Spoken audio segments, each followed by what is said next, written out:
D'accord. Ah, c'est Koubou, c'est Koubou. Taux de...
Your Excellencies, honorable members, السيدات والسادة أرجو أن تأخذوا مقاعدكم. wherever you are standing, please take a seat so that we can begin.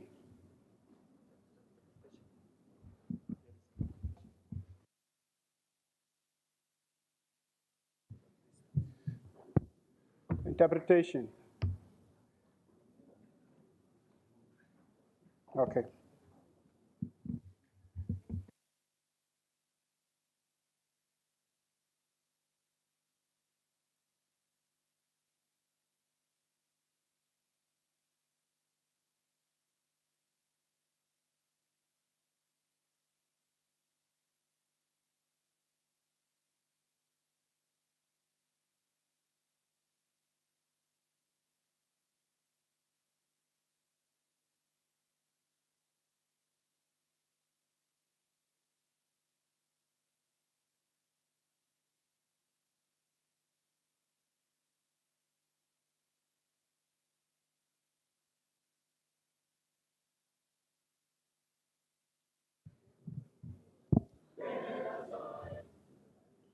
Those still standing, please take a seat.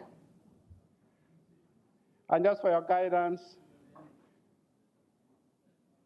the program will begin with a silent prayer, The President of the Pan-African Parliament will indicate so. And after the silent prayer, he will invite you to stand for the African Union anthem. Just for your guidance.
Your Excellencies, the President of the Pan-African Parliament, accompanied by the members of the Bureau,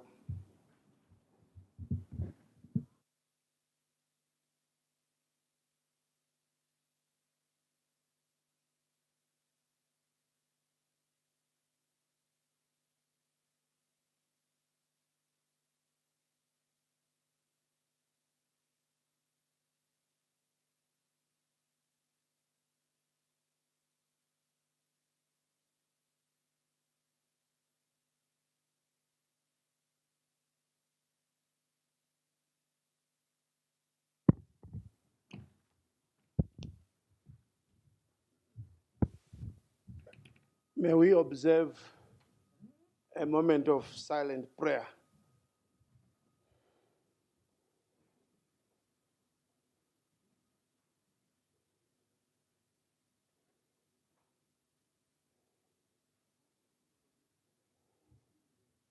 Thank you.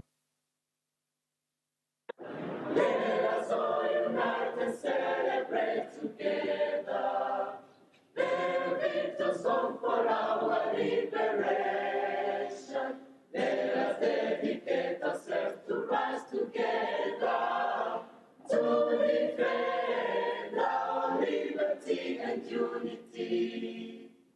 Oh, fils et filles de l'Afrique, chers du soleil, chers du ciel, faisons de l'Afrique la vraie de vie.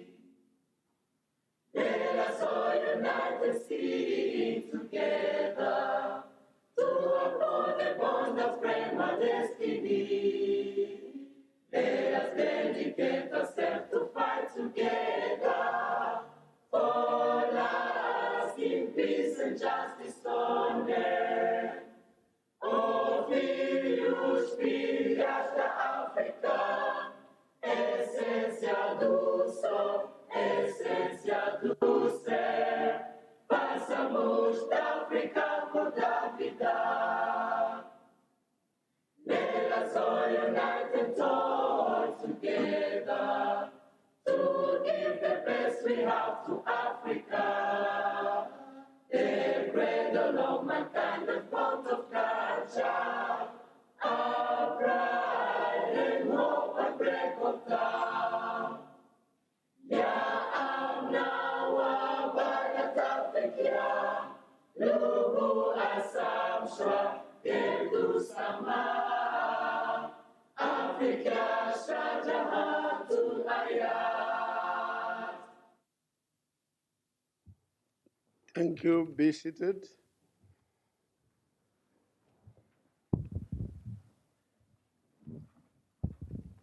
I call upon the clerk to present the first item.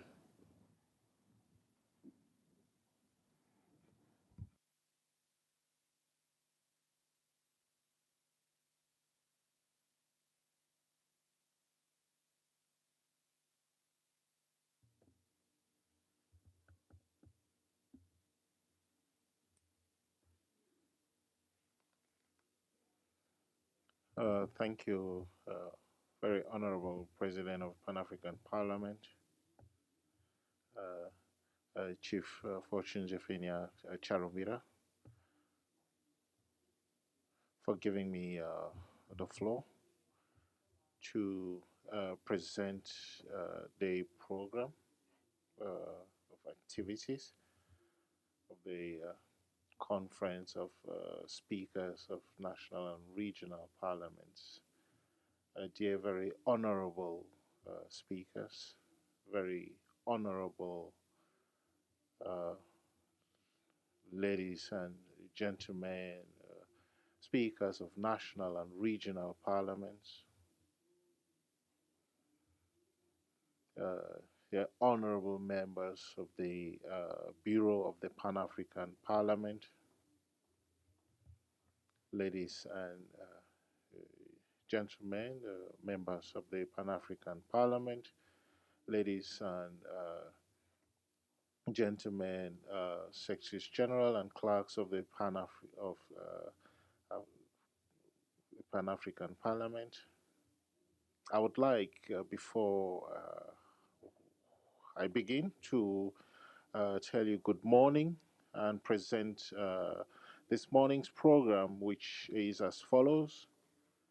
The first speech shall be given by the Madam First Vice President, who will take to the podium and give us a word of welcome.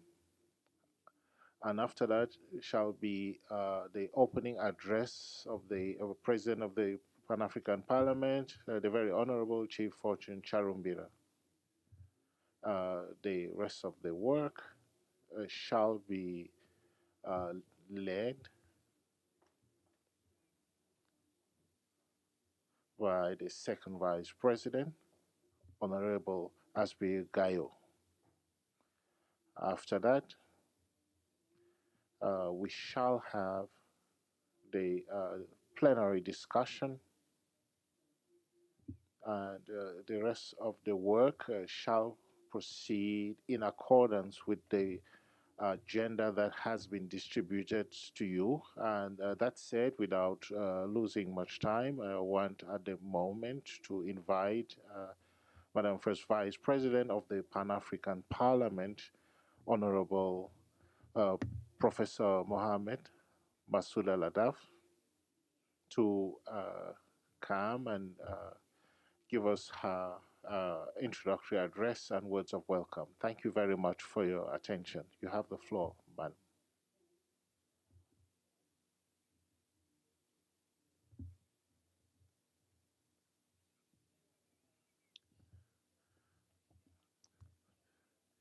Very Honorable Chief Fortune Jeffinia Charumbira, President of the Pan-African Parliament, very honorable ladies and gentlemen, speakers of the African Parliaments,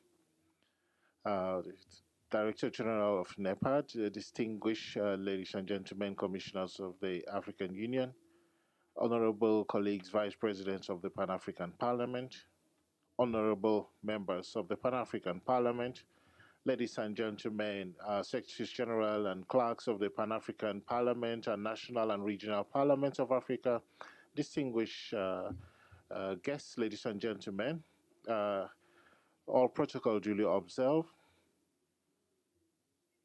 It is with immense pleasure and honor that I take the floor before you today on behalf of the Pan-African Parliament, its Bureau, its President, the very Honorable Chief Jeffinia Charumbira, to wish you welcome to the Pan-African Parliament in this beautiful setting in Midrand in the Republic of South Africa.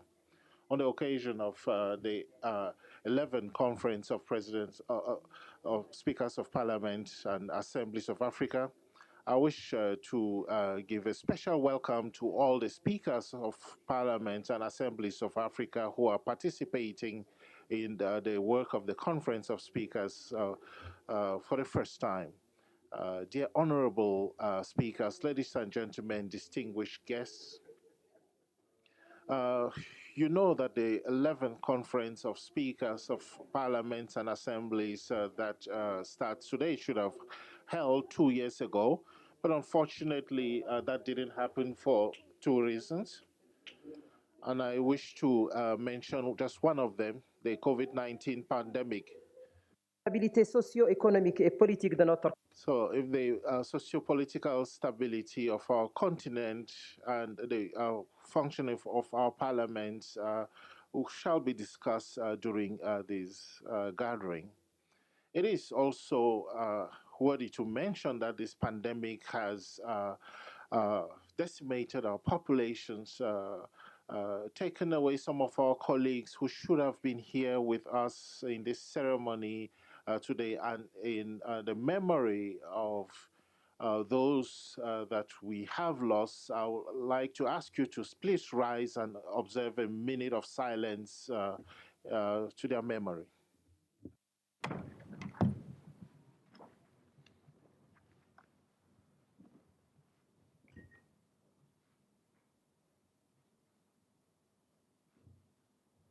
Je vous remercie. Thank you. Very honorable speakers, ladies and gentlemen, distinguished guests. That said, I hope that despite the COVID-19 pandemic and other challenges, which I do not want to enumerate here, the 11th Conference of Speakers of Parliaments and Assembly is holding today at a very important moment of the Pan-African Parliament's history, which with a new leadership presided by the very honorable Chief Fortune Charumbira is determined to mobilize to rise stronger from the difficulties that it has faced, and to give it a new image and create platforms to discuss questions of common interest that face our citizens in Africa. And in this regard, the contribution of the speakers of parliaments and assemblies, and especially the strengthening of our relations with national and regional parliaments in accordance with Article 18, creating the African Union Commission and the Pan-African Parliament is an important pillar of our work. Very honorable speakers, ladies and gentlemen, distinguished guests.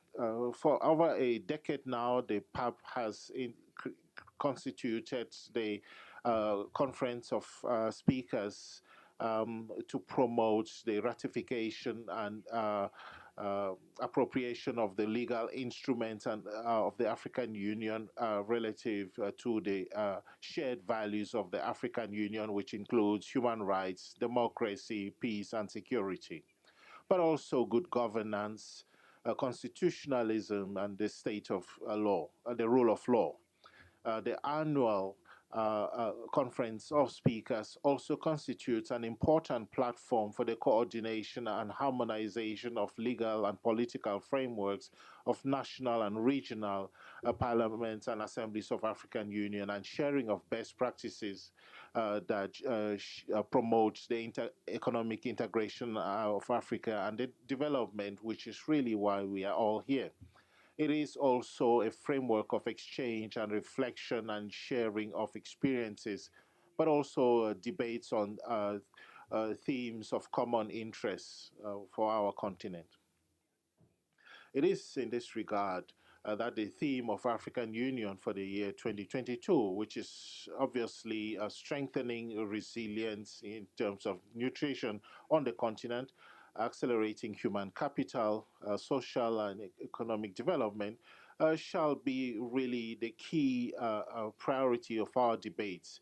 And we are doing that to accelerate capacity building and strengthening of our resolve in terms of nutrition and the fight against poverty, while elaborating strategies to fight against hunger, poverty, especially in the post-COVID context. The choice of this theme for the year 2022 for our heads of state and nations and for national and regional parliaments is an invitation to the promotion, coordination, and harmonization of our legislative and budgetary activities in order to accelerate the effectiveness of food security and the right to food in our countries.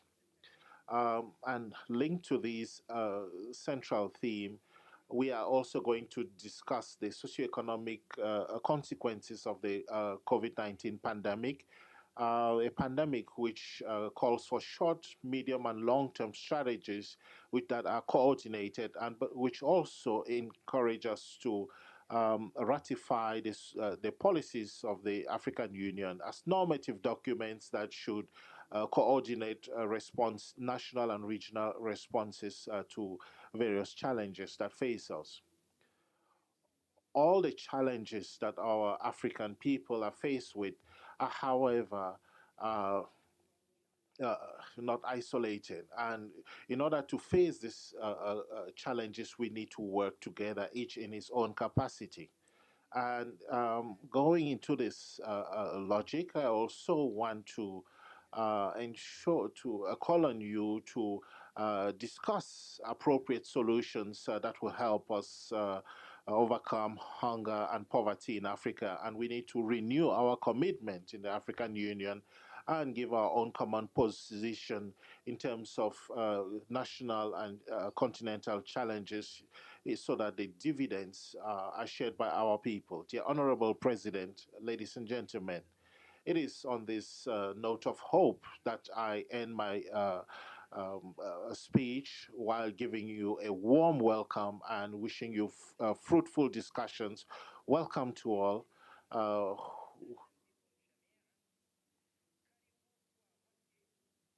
Karibu kwa wote, and welcome to all.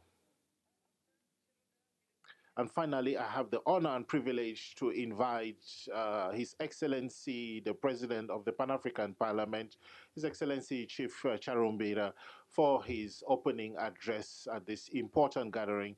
Mr. President, please come to the podium for your opening speech for this important session. Thank you, ladies and gentlemen.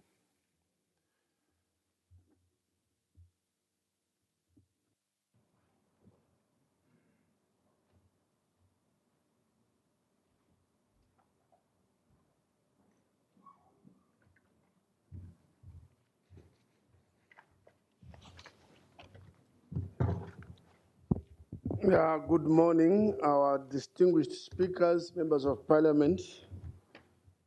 Good morning. You are welcome. Honorable members of the Bureau of the Pan-African Parliament, the Honorable Speaker of the ECOWAS Parliament, His Excellency Sidi Mohamed Tunis, the President of the SADC Parliamentary Forum, His Excellency Mboso Kodia Pwanga Christophe, Honorable Speakers and the Presidents of Senates or other upper houses and officers of the national parliaments, our distinguished resource persons, esteemed invited guests, ladies and gentlemen, comrades and friends. It is truly an extraordinary honor and a distinct privilege to welcome you all to the 11th Conference of National and Regional Parliaments in my new capacity as President of the Pan-African Parliament. I can not think of an event that reaffirms PAP's commitment to constitutional democracy than a conference of this magnitude. that embodies an unprecedented and unique historical convergence of pillars of representative democracy as is seen here this morning. I must not fail to express my utmost gratitude for your presence here, despite the numerous challenges and the demands on you. Your presence truly reflects your commitment to revitalize the fabric of our democracy and democratic institutions, and most profoundly demonstrates a remarkable devotion to building institutions of resilience and determination for the sustainable development in our continent through collective parliamentary collaboration. I wish to express my profound gratitude to you as speakers for your efforts in coordinating and motivating the support of your delegations to Pan-African Parliament and instilling in them an appreciation for a fierce agency of the moment that confronted the Parliament during the proceedings of the past election. As a result, your influence and your resolute commitment to our institution's stability, the election of new bureau were conducted seamlessly with an orderly transfer of power. Today, I'm pleased to announce that the Pan-African Parliament is back and I have the distinct honor of presenting to you the Bureau of the 6th Parliament. Behind me are the 4 vice presidents representing the 4 regions of our continent, and the president, myself, being the 5th region. And I want to take this opportunity to say, I'll start from this side. You heard the first vice president from Mauritania, North Africa. The second vice president representing the East Africa, Honorable Dr. Gayo. The third vice president from Cape Verde, Honorable Passos, representing Western region. Our 4th vice president, Honorable Ango, representing the Central region from Gabon. This is our full complement of the Bureau, and I'm from Southern Africa, from Zimbabwe.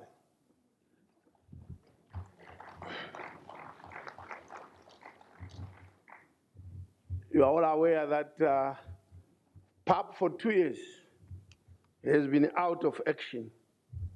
Firstly, from March 2020 to April 2021, because of COVID, we were unable to meet. Then we met in May 2021, starting with elections of the Bureau and the bureaucracies. You are all aware those elections were aborted because there were serious disagreements on the rules and mainly the issue of rotation. That matter was resolved, and we came back on the 29th of June in this hall to conduct elections, presided over by the AUC chair, His Excellency Musa Faki. The elections were conducted in a very good, peaceful atmosphere. Of course, we learned some lessons from that first of all, for the Union, the AU to survive, the founding fathers found it critical that there be rotation in leadership positions. And you are all aware that the chairperson of the Union, currently Senegal, is rotated every year, every 12 months. So we all know that in February 2023, chairmanship will move to another country and sometimes region. The same with other senior positions in the AU. And Pan-African Parliament cannot be an exception because we are part of that family. So this was reaffirmed, and now we are back to business.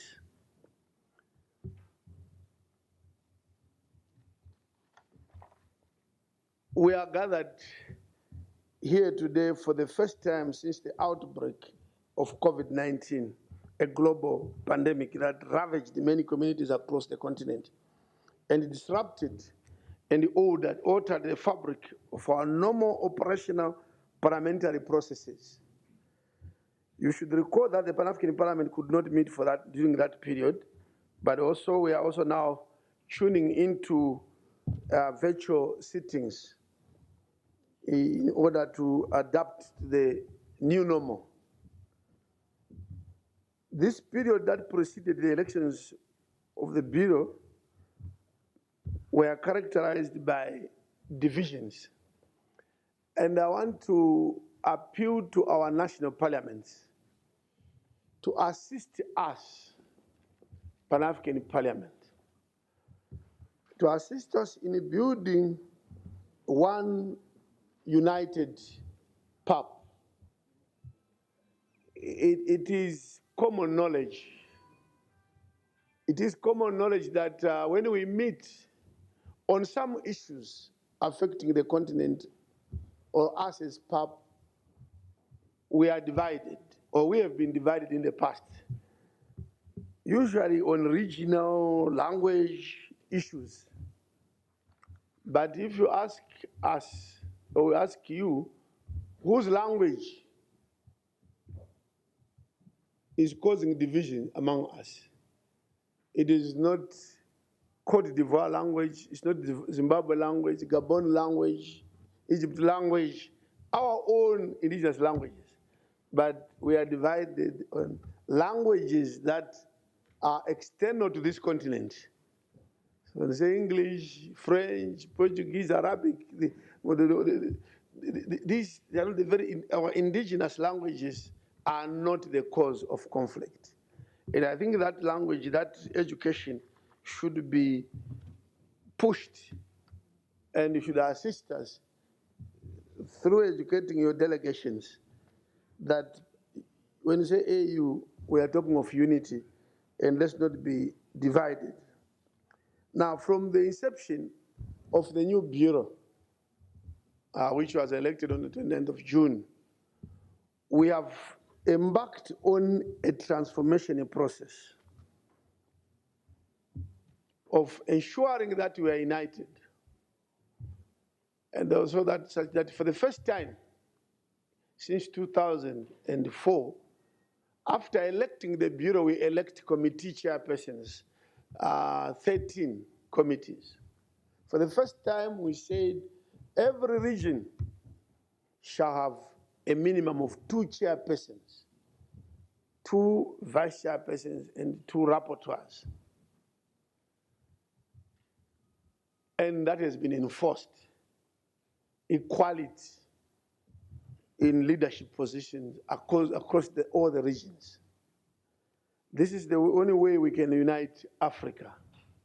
We are even proceeding to ensuring that when we recruit staff, we have to see first which countries already have staff employed by PAP and which countries do not have staff in the Pan-African Parliament.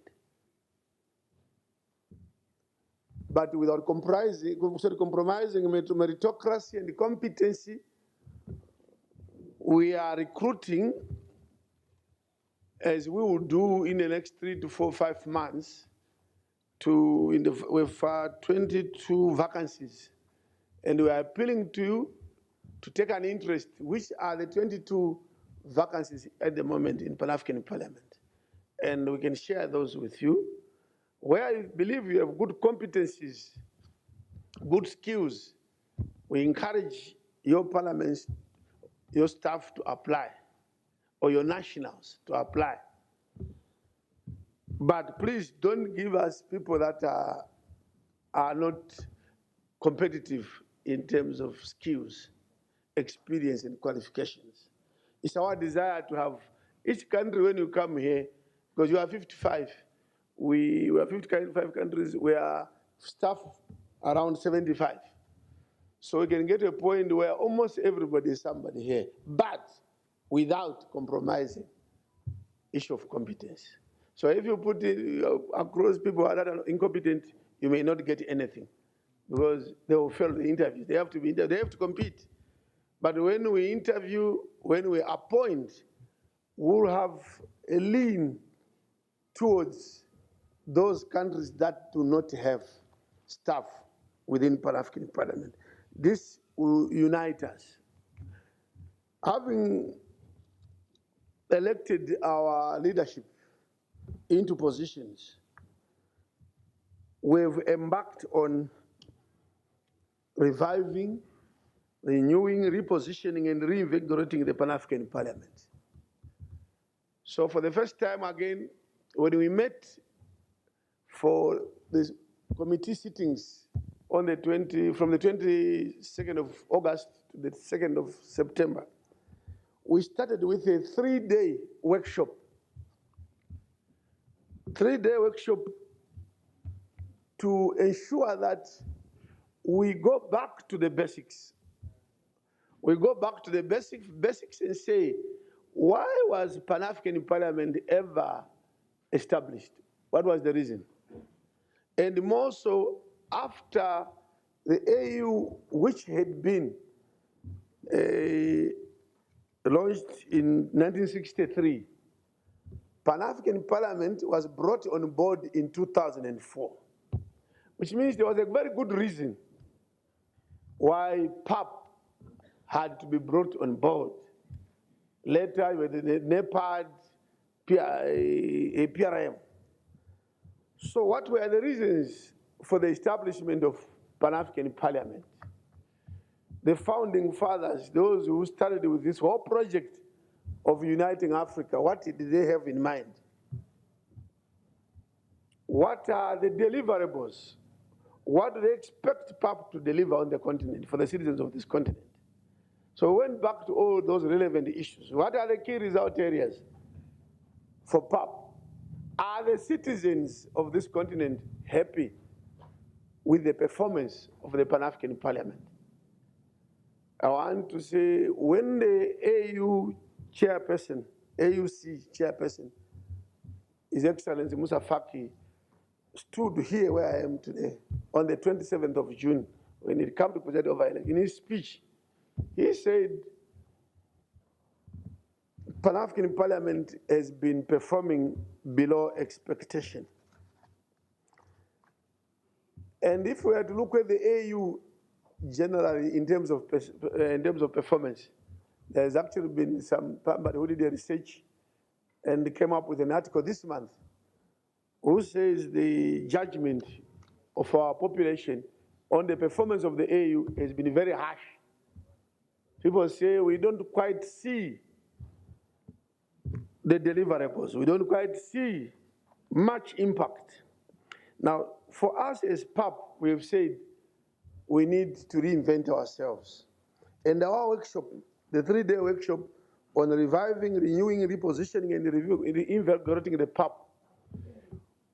was clear and overwhelmingly agreed that we need to look at almost every aspect of the business of PAP. We are even realigning, restructuring committees. The committees that we have were first put in place in 2004 as a startup organization. Now we've realized that we need to refocus certain committees as part of those reforms. And we are looking at the whole institution, our relationships with the AU, which have not been very good.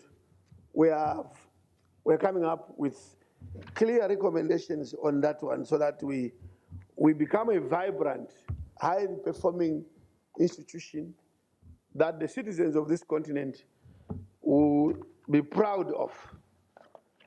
And we need the national parliaments because our mandate as a parliament says we should oversee the operations of the AU, all the organs. We have not been able to do that. We did agree during our workshop. For various reasons, the budget of the African Union, for example, should be presented to this parliament, just like in your national parliament. But that has never happened since 2004. So we need to correct that. Those people in charge of various departments called commissioners should report to this parliament periodically, just like government agencies do in your countries. That has not been happening. So we have such challenges. Of course, including our own image as a parliament, especially after what happened in May 2021 during elections. Our image really was tainted across the world. And we've embarked on rebuilding that image. We've embarked on internal processes also as MPs. Our own rules, we overwhelmingly agreed that we need to amend, to review, to repeal, whatever the appropriate legal terminology to use, that our rules need to be revisited. And we have already started through our rules committee. And when we come back in October, we'll have actually the first 3 days will be dedicated, before we start the main session, will be dedicated to reviewing the rules. Although the rules committee has already started, and when we come back, we are then going to involve all the caucuses to make an input at caucus level, and then the plenary first to make an input as plenary, and then the rules committee will finalize and present the final document to the chamber. Speakers, presidents, chairpersons of national legislative bodies. This forum, in this formation, is a critical forum for this continent. Is a critical for the continent, because this continent lags behind all other continents in terms of anything, any measure of development. We are behind, and in many respects, laughable. We have remained number last for centuries. And if you remember, the title of the World Bank report, what they call the Millennium Report in the year 2000, the title of that report was very provocative for Africa. It said, can Africa seize the new millennium? And they lamented in that report how this continent is lagged behind. I received some message this morning, although I had heard on the news, that a ship was docking with food or grains in Djibouti, a ship from Ukraine. 2 days ago, about 48 hours ago, a ship docked in Djibouti with food.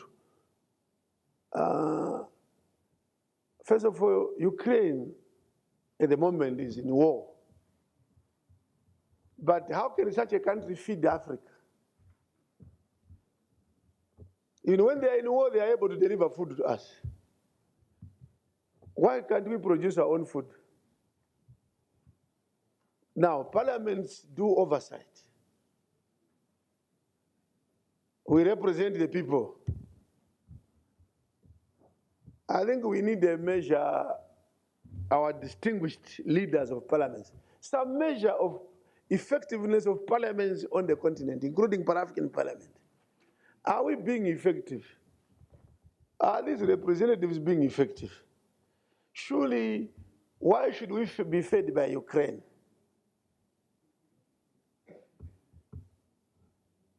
Why didn't neighboring countries, Ethiopia, why didn't they deliver food to Djibouti? Sudan, those near countries. And I can think of others around. I think these issues, this forum should be able also to interrogate clearly, are we being effective as parliament? And this is the best forum to do that as part of the union. In supporting the union agenda, we should ask these questions. We have the climate, which is good. We don't have harsh climate for any grains on this continent. But why is it that we are failing? We are aware of efforts some 15, 20 years back when the AU made pronouncements, including such things as every budget on the continent, this percentage should go to agriculture to food production. What happened to those pronouncements? And us as oversight institutions, what have we done to enforce those things? This is the only institution that was given powers from the days of Montesquieu and others, that it should see and look at the performance of the executive. And for centuries we have been doing this. But why is it that we are not being effective as a continent? So we are here to share experiences, to share ideas as to how we can help our continent. I can't go into every issue where we have lagged behind. We talk of unity, but we are not united. During the COVID pandemic, we all looked to America, wherever, give us drugs, everything. But we never said, as Africa, what can we also produce? And when Madagascar said, we have found the medicine, the West went and crushed them, because that cannot come from Africa. But we others, we didn't even come up to support Madagascar. We left them attacked, bombarded, and we kept quiet to be safe so that we can get some medicine from the West. If you talk too much, you will not receive anything. And last week, our MPs were saying, no, let's also look at our herbs. Why are we forgetting our herbs? There are a lot of good herbs there that can help us so that we move forward. So I'm simply saying, let's take this forum very serious, very serious. Let's take this forum very serious. Let's agree on certain things that we should do as leaders of the legislatures. Because we are the ones entrusted with seeing that things are being done correctly. Budgets come to our parliaments. Budget is it means allocating resources. The resources of the countries are allocated through a parliament. You are the ones through your parliament who allocate the resources through the budget. Are we sure that we are being effective in allocating those resources? You may say, yes, there is corruption. Then why? You are the oversight. How much have you done as parliaments to address corruption? Money is on the big projects, big capital projects. You are aware that some people have given even a percentage to say on the continent of all major capital projects that are in billions, at least whatever percentage goes out through corruption. But it's us to ensure that we correct that in the parliaments, including Pan-African Parliament, should stand firm on those issues. Now, in order to ensure that this forum is beneficial and is of value to you, we have drafted a program that I believe you've already received. You are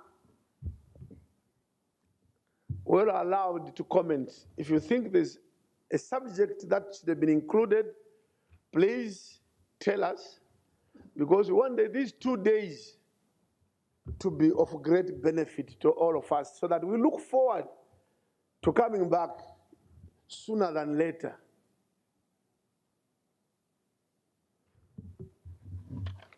We thought the COVID issue, we need to talk about COVID again in this collective fashion as Parliament.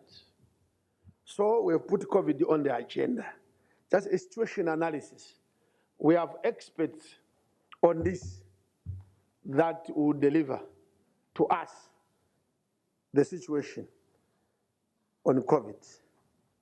Then we thought it wise that we should come back to the issues of the AU theme for this year.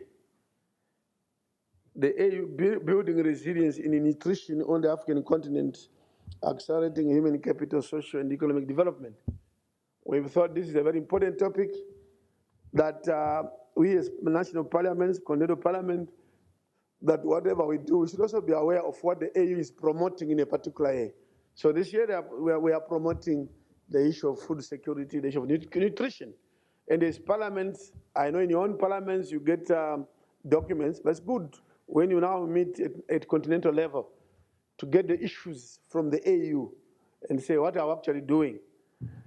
Then it's important that we also get to know what is happening to not only to agriculture, to this African continental free trade area, which is now celebrated as the vehicle for regional, continental, economic integration.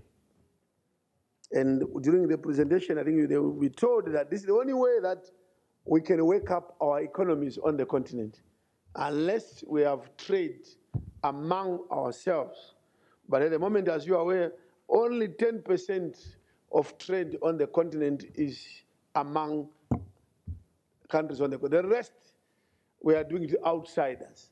And the experts will come and present and tell us why this is very retrogressive and why we will never become economic giants if when we trade, we leave the neighbor or the region and we go elsewhere.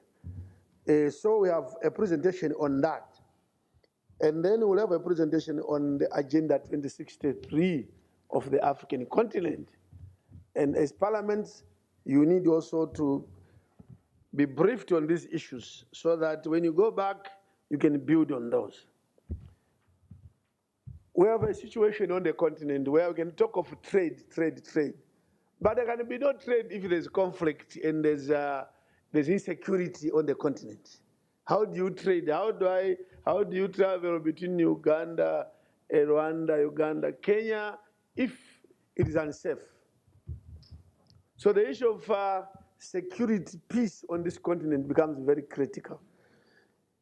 When in that we would then have what we call AGA, a African governance architecture. It's about democracy, governance, and constitutional changes of government, values of democracy on the continent. There was going to be a presentation from the AU on the AGA head and other initiatives that have been put in place and other instruments to ensure that we have peace and security on the continent. We also come back to you and say our governments sign a lot of, if I can say, numerous instruments when they go to these international conferences, to the AU and elsewhere. And then there's a requirement that once they sign, they need to go and ratify, mainly in our national parliaments. We will be told of the current performance with respect to ratification of instruments. So we have the legal counsel from the AU, Dr. Ntwari, who will present on this one. Which instruments have we ratified or not ratified? Of course, including our own PAP instrument called the Malabo Protocol.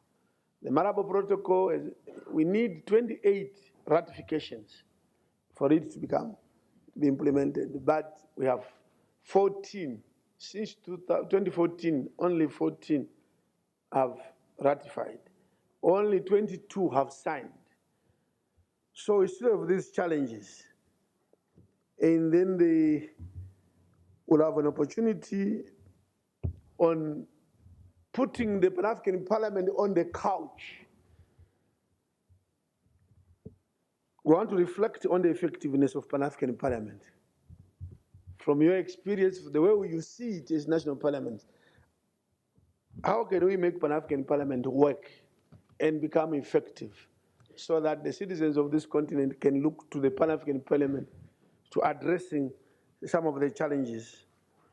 That, of course, will lead us to a closed session on life of MPs at PAP. What are the issues when your MPs attend the PAP sessions? What are the issues? What are the challenges? And how you can help us? That will be drawing to almost to the end of our conference. As I say, you can also suggest a few other topics to be included. Otherwise, I say, let us have a good 2 days of deep engagement on issues affecting this continent. And this should give us a forum, a community of legislative leadership on the continent, a community at which we can share honestly how we can improve the lives of citizens of this continent. I thank you.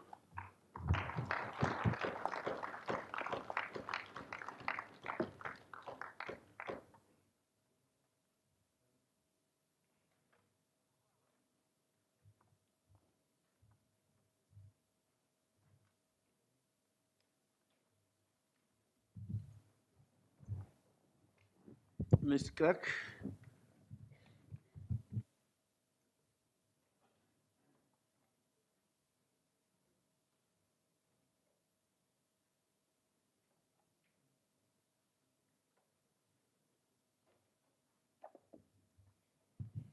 Thank you. May I now call upon the second Vice President, Honorable Gayo, to lead us in the next session.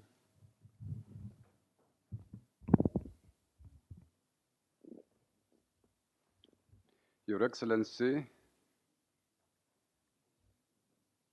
Chief Fortune Charimbura, President of Pan-African Parliament, members of Bureau, Excellencies, Speakers of National Parliament, Speakers of House of Representatives, and Speakers of Upper House, Chairpersons of Caucus of Regions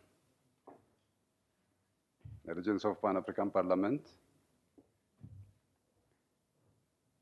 media,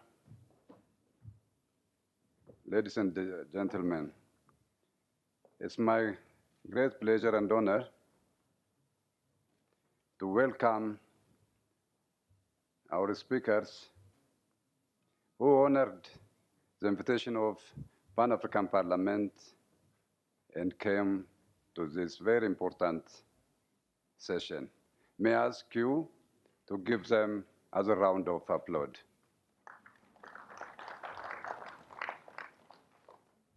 Excellencies, we have an item in the agenda, which is strategies for exit from COVID, recovery strategies, which will be divided into two. One will be the situation analysis. The second will be post-COVID economic recovery.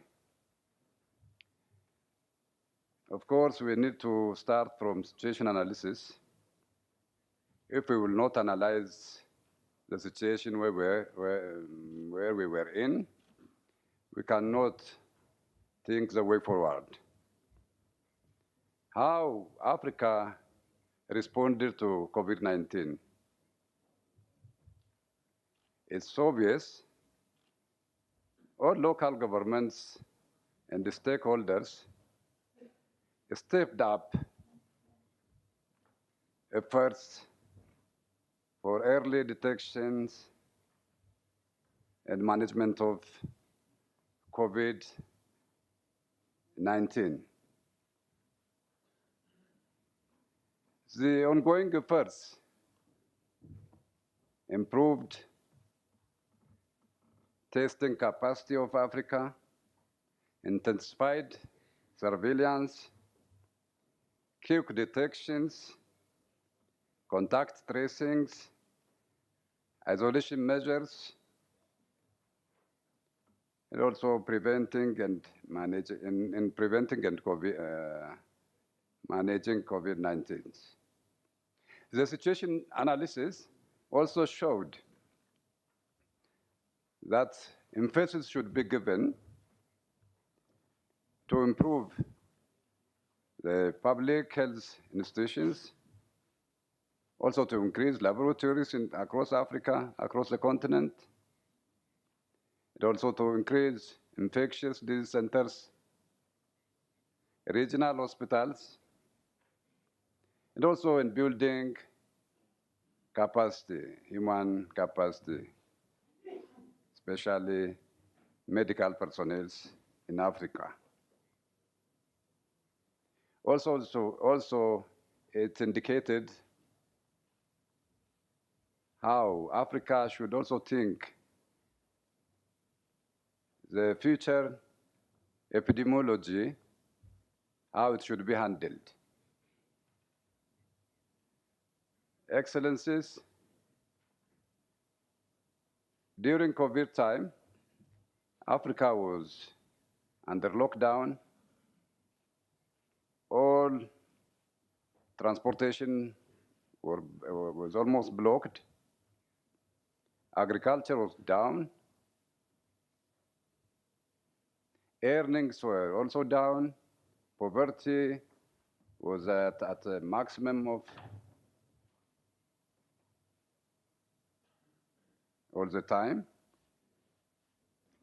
So what should be done? How parliamentarians should respond? What should be done by our speakers, our national parliament? Do Africa need its own way how to handle its problem? If it's so, we need to step up, not tomorrow, but today. Excellencies, we have Agenda 2063, which needs to exert maximum effort. We are already left only with 40 years out of 50. How we handled that 10 years? Did we achieve our goals? Did we mitigate all the problems, what we are facing? Did we address people of Africa? Where is the situation of African medical status? Are we stimulating, encouraging African pharmaceutical industries? Are we encouraging African traditional medicines? Where are we? What are we doing? Excellencies, today it's high time for all parliamentarians, for all our speakers to step up and work in that area, to pass resolutions and to follow its implementation too. In this regard, may I ask our presenter, Dr. Lul, to take us through in these two important sections. I thank you.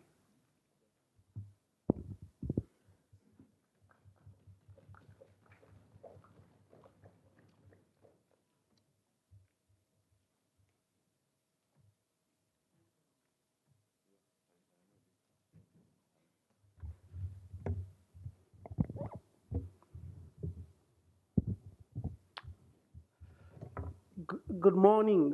First, allow me to take this opportunity to recognize His Excellency Chief Portion Shaumbera, the President of the Pan Africa Parliament. I want to thank you personally for your commitment, for your dedication, and more importantly, the quality of the thinkings to turn around the title of your presentation, The Tragedies, into opportunities.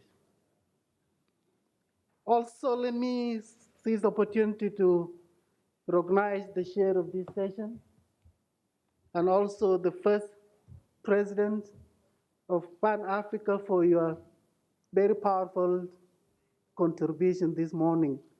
We feel truly, truly welcomed.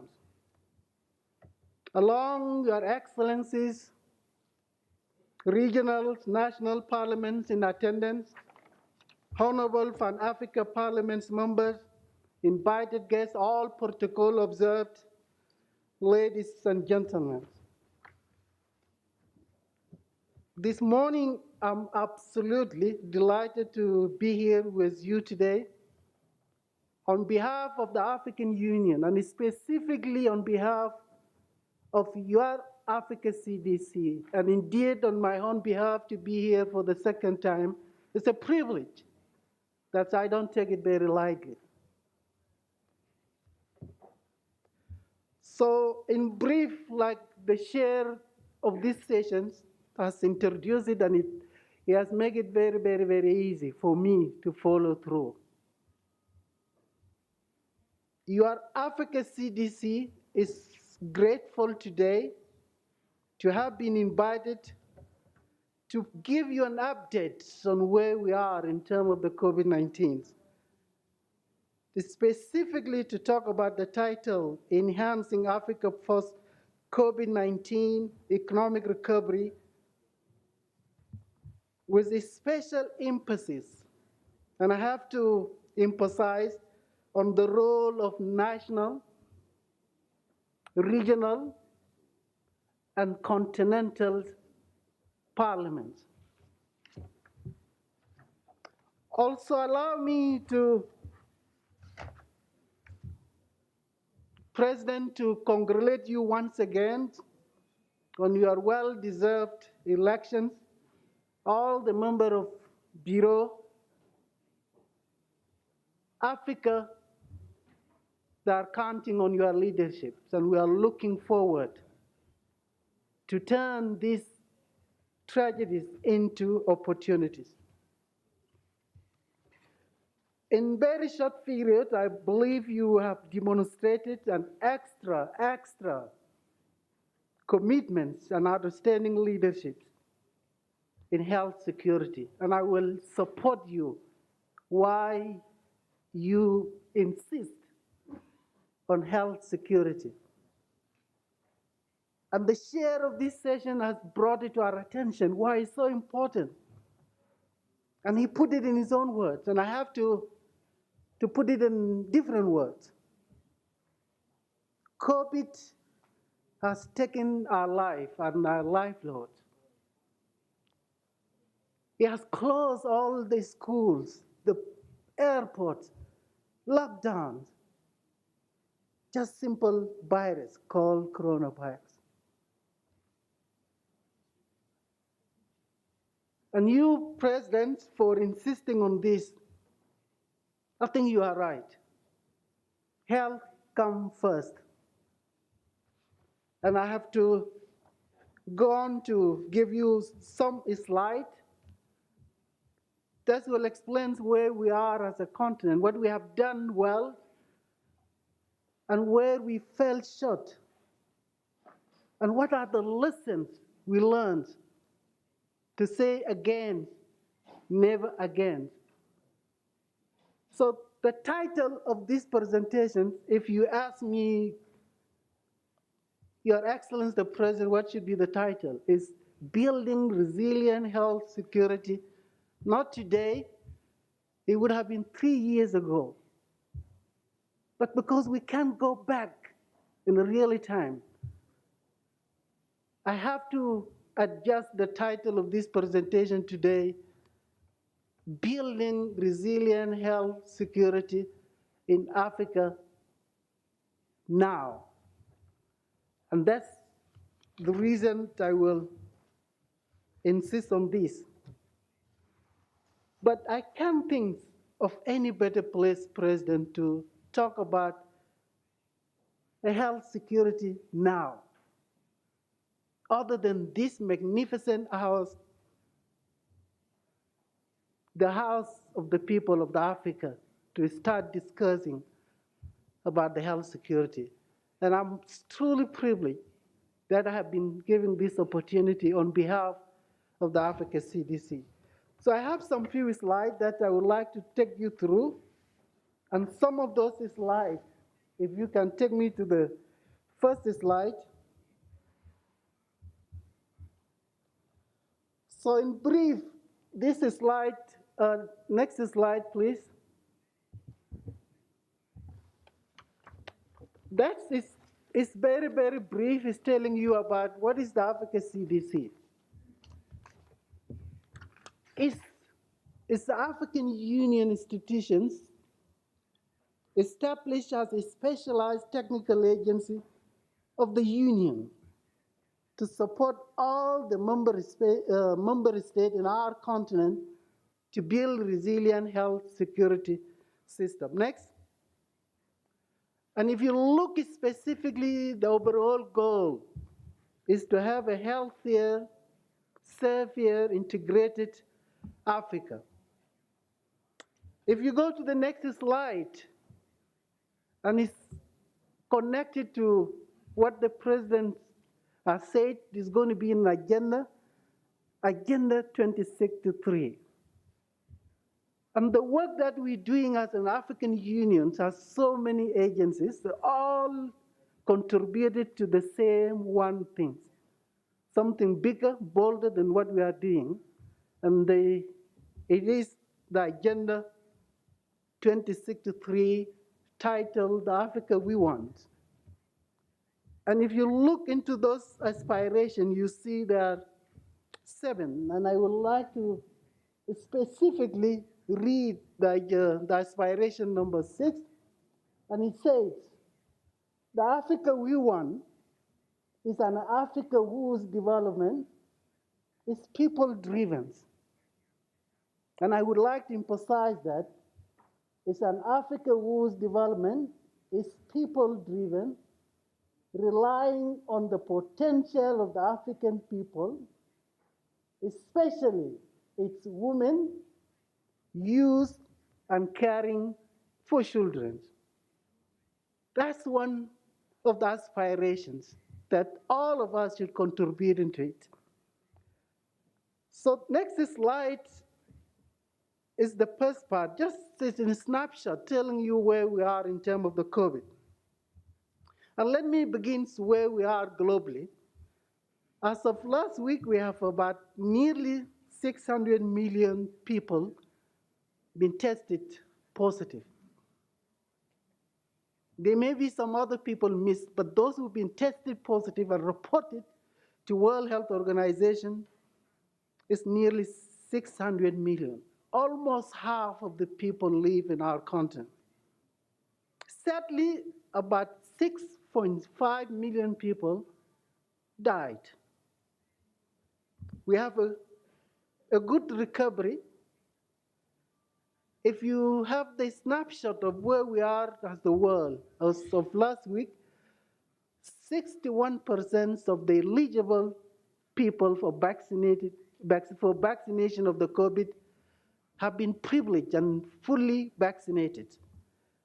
And I want you to keep this number, because when we come to where we are as in Africa, it will give you an idea. We are not even at the average, we are not even below the average, but we are way, way, way very far. And I will come back to this.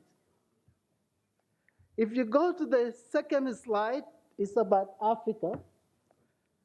And it's telling us that as of yesterday, about 12 million people across all our region been tested positive.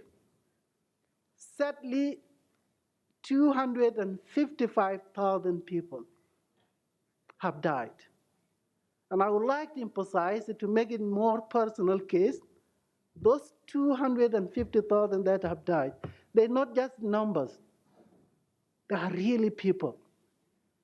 Some of you may know someone, a friend, a colleague, a mother, someone from your community, your area, your country.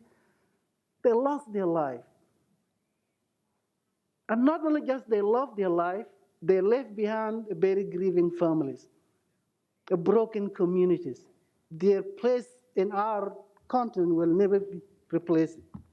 And that is personal. That will remind us that COVID is real. But where we are in terms of the vaccination, as you see, as a continent, as of yesterday, is only 22% of the eligible people in our continent have been privileged to be fully vaccinated.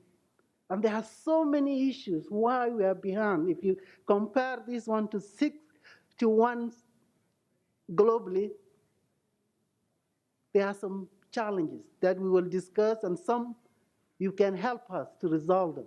And that's the reason we were invited, because you have a big stake in this works. But next slide is giving us the breakdown of where we are in the continent, region by region, and things looks okay. If you look into the first region, Central, at least yesterday, this one as of yesterday, there's no any case of COVID-19 reported from all 9 member states in Central Africa region. Likewise, there's no new death and there's no new recovery. In Eastern Africa, there's 38 cases reported. Thank God, no death, and about mostly 48 they recovered. When you come to the Northern Africa, yesterday they reported over 714 cases. Sadly, 2 deaths, 563 recoveries. In Southern Africa, 91 cases, 0 deaths, and also 68 recovery. In Western Africa, 50 cases, 0 deaths, and 28. At least we can see the light at the end of the tunnel. But the problem, one of the lessons learned, we're dealing with a virus that has changed.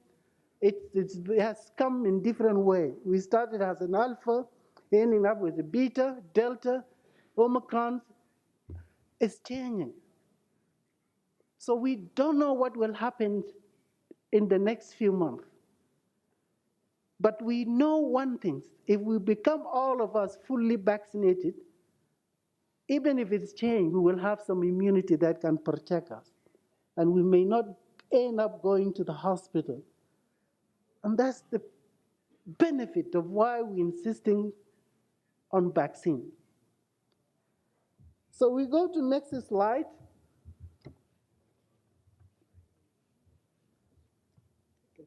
If we go to the next slide,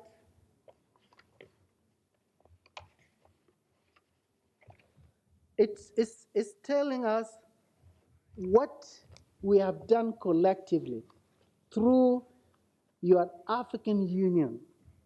As the president put it, collectively. I'm very, very happy to mention that your African Union, through your Africa CDC, has made tremendous contribution in supporting the African continent during the dark days of COVID-19. And with this, please allow me to share with you some of these pictures. You see Africa Joint Continental Strategy for COVID-19. And I would like specifically to remind you to the date, February 22nd, 2020. It was 1 week when the first case confirmed in our continent in Egypt. His Excellency, the chairperson of the African Union, His Excellency Musa Faki Mohammed, has called all the 55 ministers of health, all the technical experts in our continent, and they met in our magnificent African Union building. And the outcome of that meeting, not only just it made him proud, but the whole continent, that we're so proud that we came up with the Africa Joint Continental Strategy for COVID-19. That was endorsed by all the ministers of health and all endorsed by all the technical experts that were in attendance. And it was 3 weeks, even before the World Health Organization declared the COVID-19 as a public health of international concerns. That's how fast Africa has to start thinking that these ones will be a really problem. And for the record, Africa is the only continent in all the 6 continents that came with a one continental strategy for responding to COVID-19. And it has 3 pillars. One is to prevent the transmissions. Number 2 is to prevent deaths. 3 is to prevent social harm, including our economy and our livelihood. So there are so many initiatives. Next slide. So there are so many initiatives that the African Union, through the Africa CDC, has established. And one of them, initiative, which is number 1, the head of the states, Africa head of the states and government decided to work together to do a political mobilization and resource mobilization, and they established the African Union COVID-19 Response Fund. And the fund that was collected, they trusted the African Union through the Africa CDC to implement them. Even for some countries that did not contribute into the COVID-19 rapid response, they were benefited with the one thinking in mind, not to leave any one country behind. And I think it works. But still, we need your support in this particular area, because the contribution for this funding has not stopped. We really need to go forward. Also, number 4, it says the partnership to accelerate COVID-19 testing in Africa. I think it's significant. If you don't know what you're looking for, if you don't have tests to know what you're dealing with, you will never find it. So again, Africa worked together to ensure that no one country left behind. At the time of declarations of COVID-19, there was only 2 countries in our continent that have ability to diagnose correctly the COVID-19.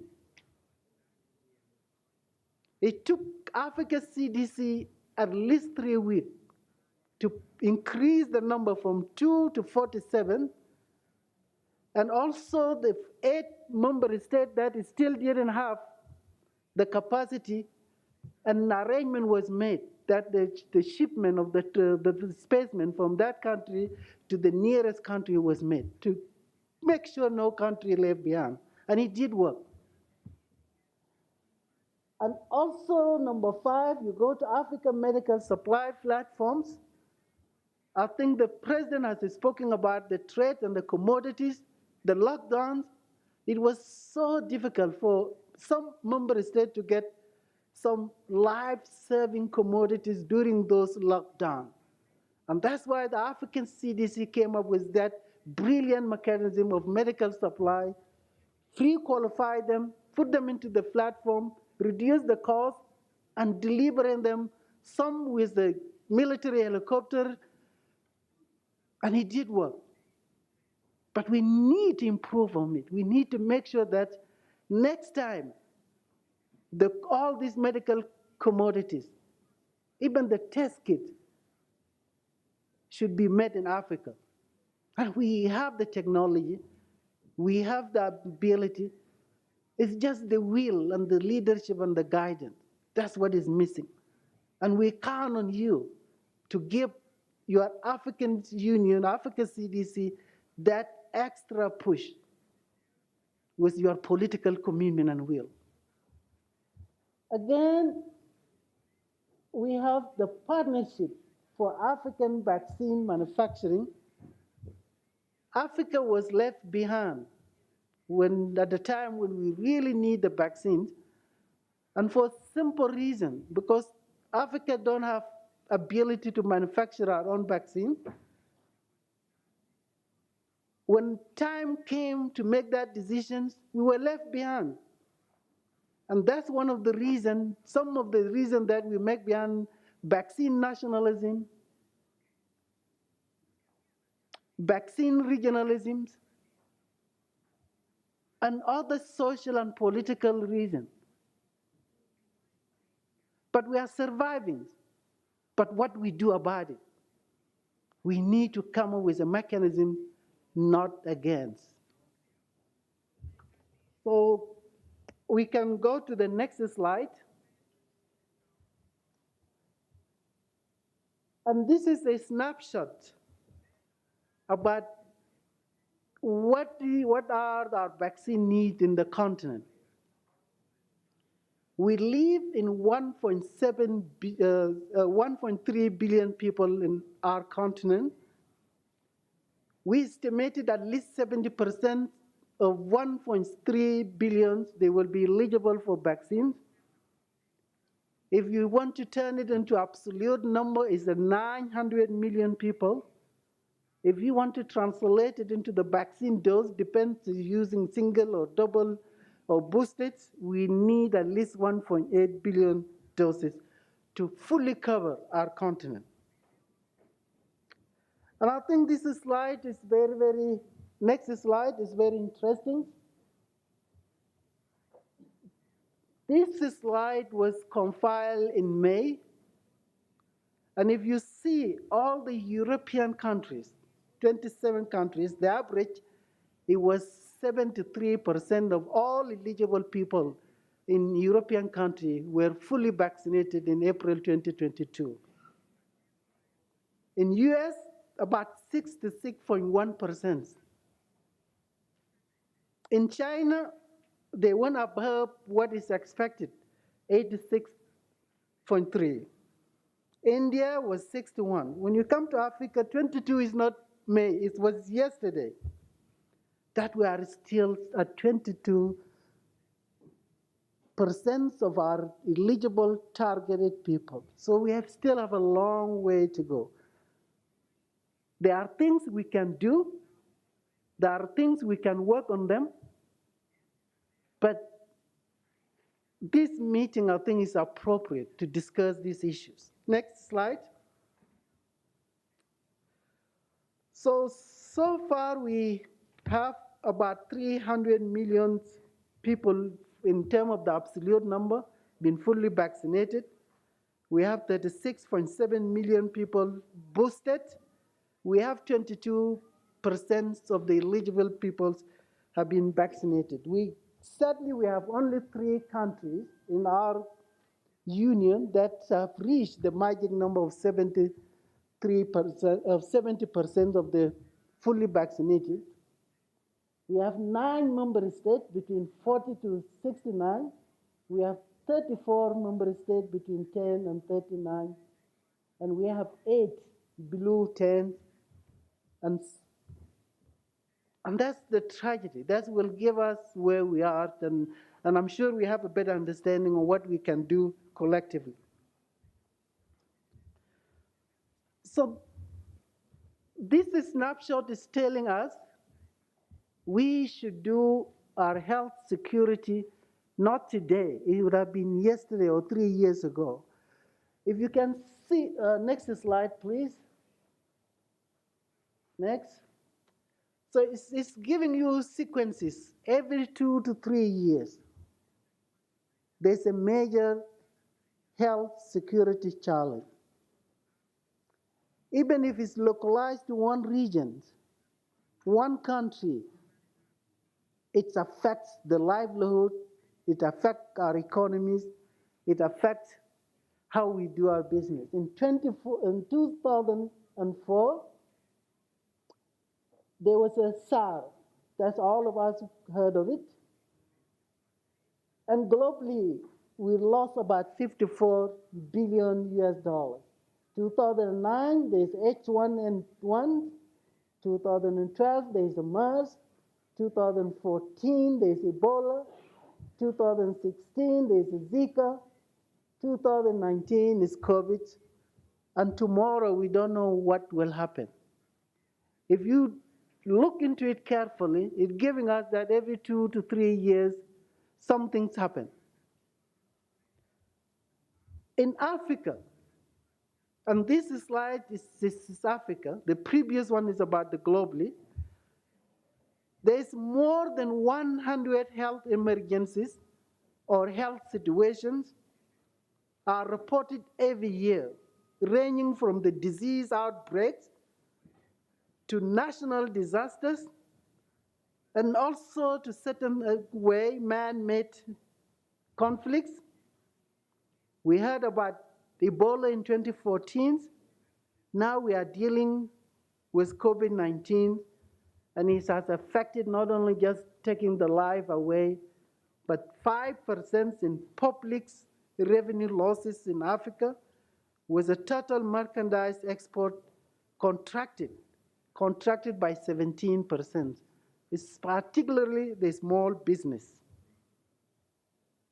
Again, it's a reminder that COVID not only just affecting our life, but our livelihood, our economy.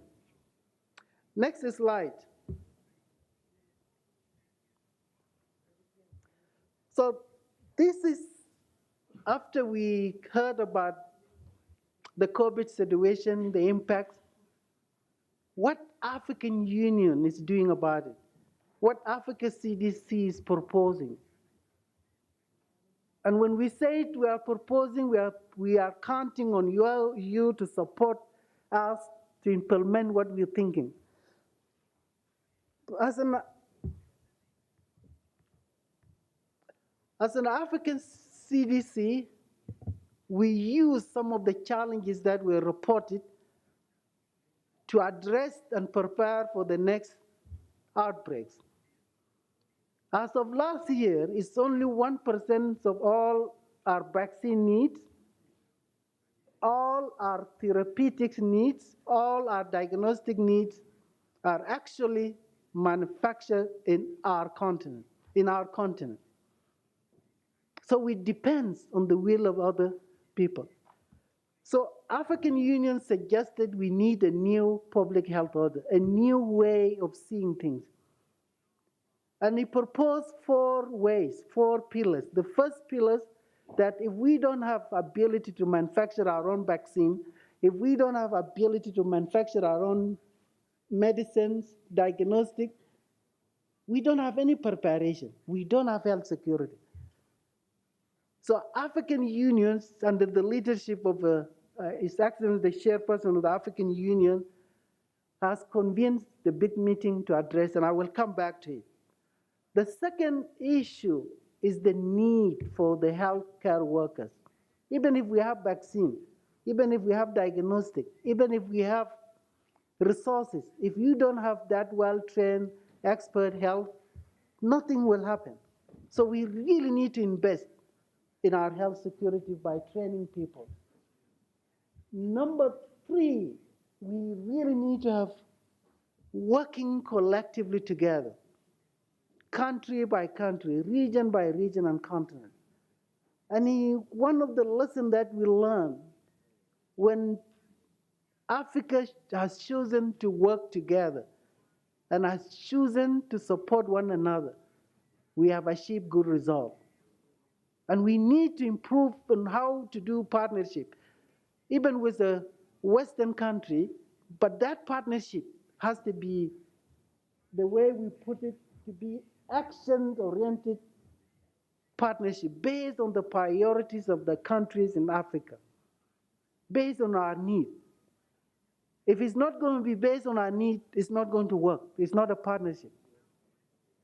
And also there's items, number 4, increase domestic health financing. I think that's the area either continental, regionals, and national parliament should support. Investing in health is not a cost. It's actually you rewarding, you saving the money. And that's why we need to insist as a national parliament, regional parliament, to support the African Union to implement some of declaration, including Abuja Declaration, AL Declaration, Africa Epidemic Funds, so we will have better preparation for our continent. And for the vaccines, this is what the work is already has done. And some countries in attendance should be so proud that they have taken a step already. And I have to be very optimistic that even the 2060, which is the 2040, which is the target, that 60% of all our need will be met in Africa, it could be exceeded. Why? Because we choose to work together. And if you look into the next slide, next, yes, you see on this slide, in April 2021, the Africa Vaccine Manufacture Conference was done. Amazingly, you will see 40,000 participants join from 70 countries across the world. All are African. Our leaders, our scientists, our finance, our technical experts, they came together and they came up with that commitment. 2040, at least 60% of all our need will be met in Africa.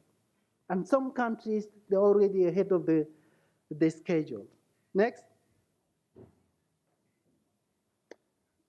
Next.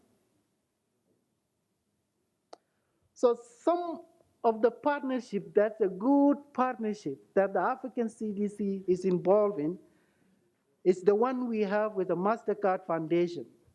1.5 billion US dollars to support all the member states in our union to successfully roll out the COVID-19 vaccines to all the peoples, and also to complement some of the elements of the health system strengthening. It's not just only about vaccine, but to complement some of the other work, including training, including, next slide.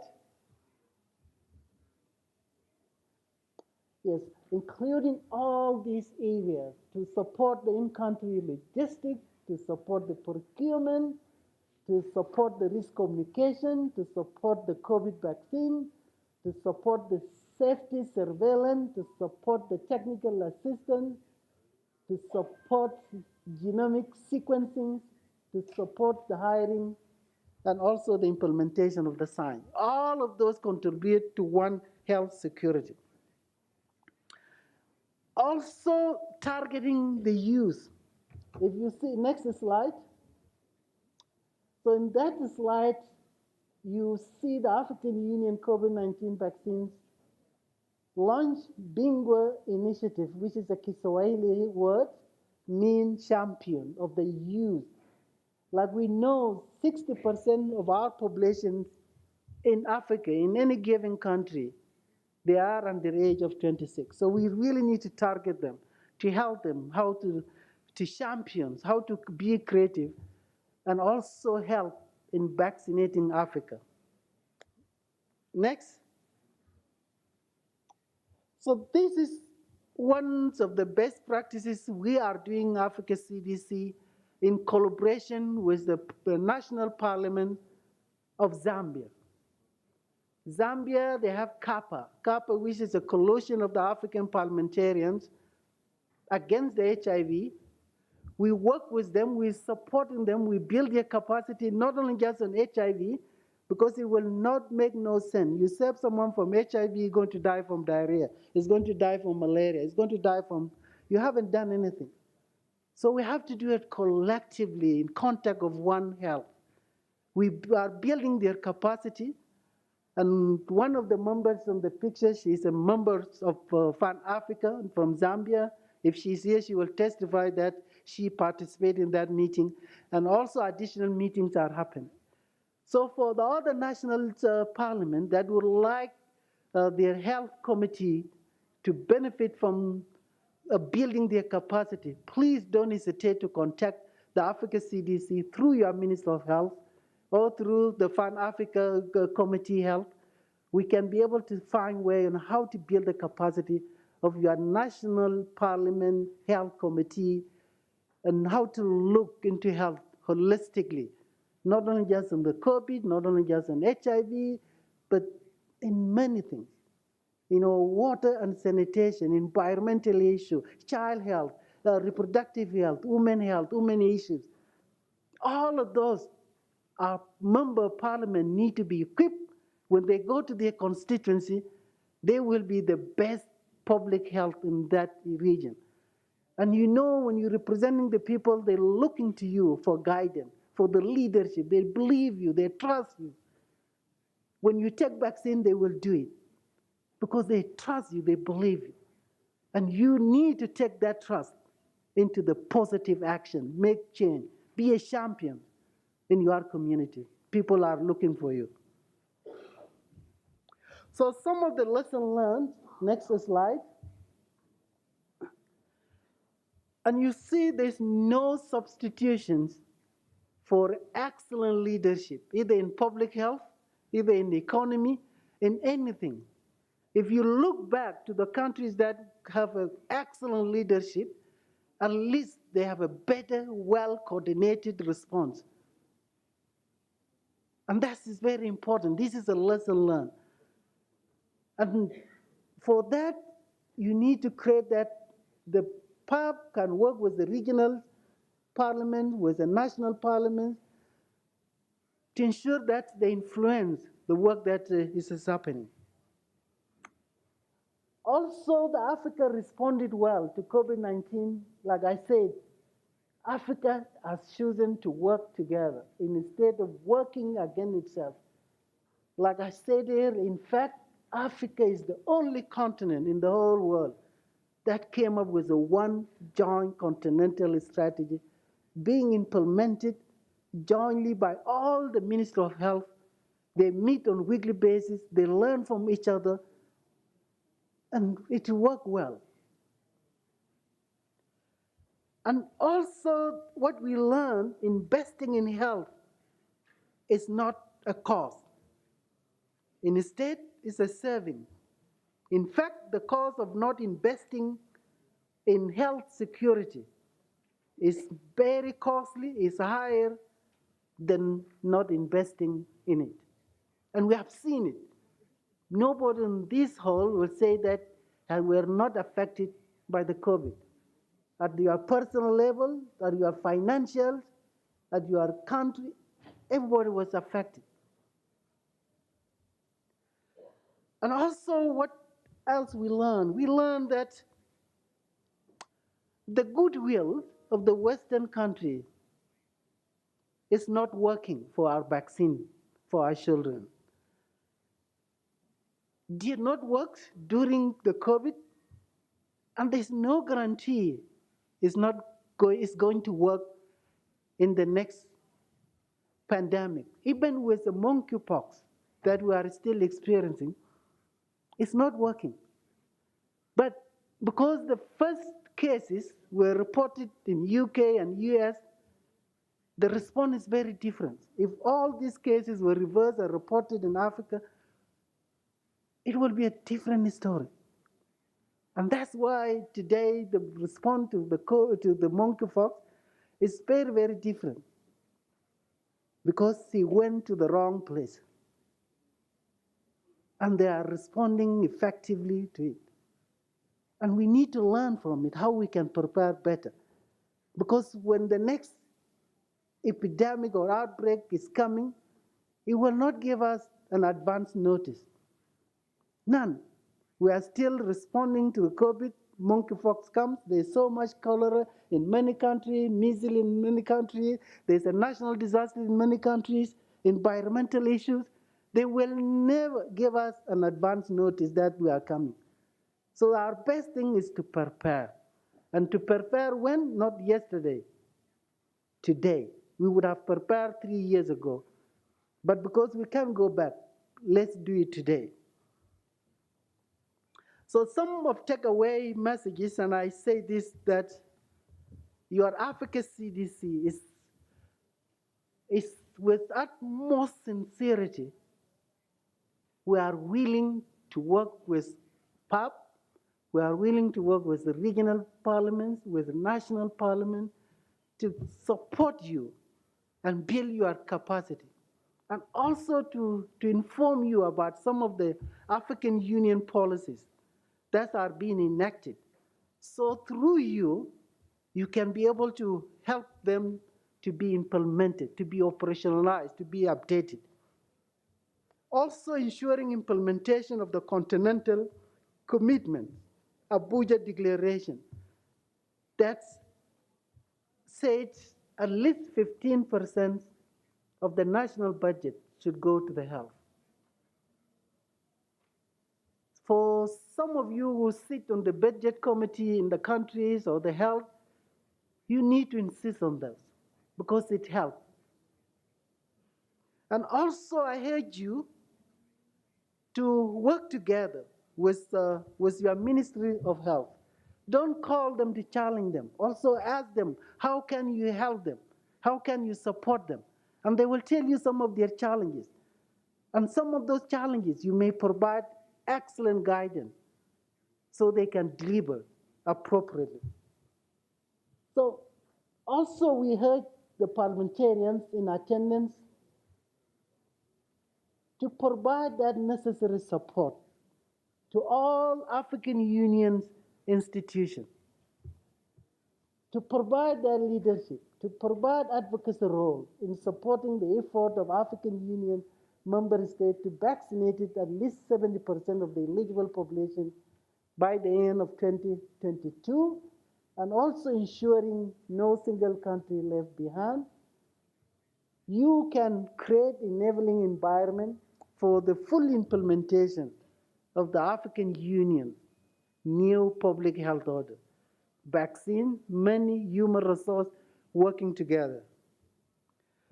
Next, in conclusion, next slide, and I would like to refer to our late, but it's a living legend, former president of South Africa, President Nelson Mandela, and he said, sometimes it falls upon a generation to be great. You can be that great generation. Let your greatness blossom. Indeed, this is an important event, it's a historical milestone, timely for Pan Africa Parliament, for regional and national parliament to do what is right for the next generation. Your Excellency President, I am truly optimistic that this generation will do the right things, and the peoples are counting on you, and the time is now. And the choice of doing the right things is yours. Share with this. I stop it. Thank you.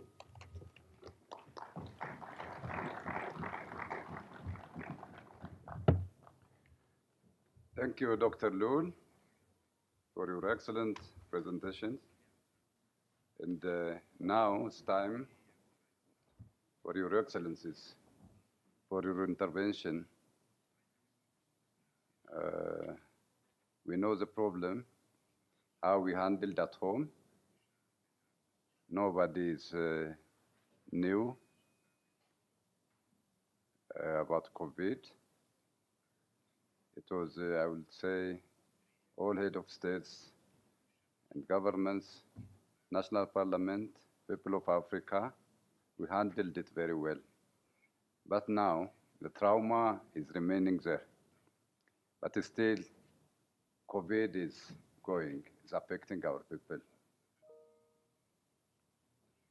In this situation, how Africa can recover from that trauma?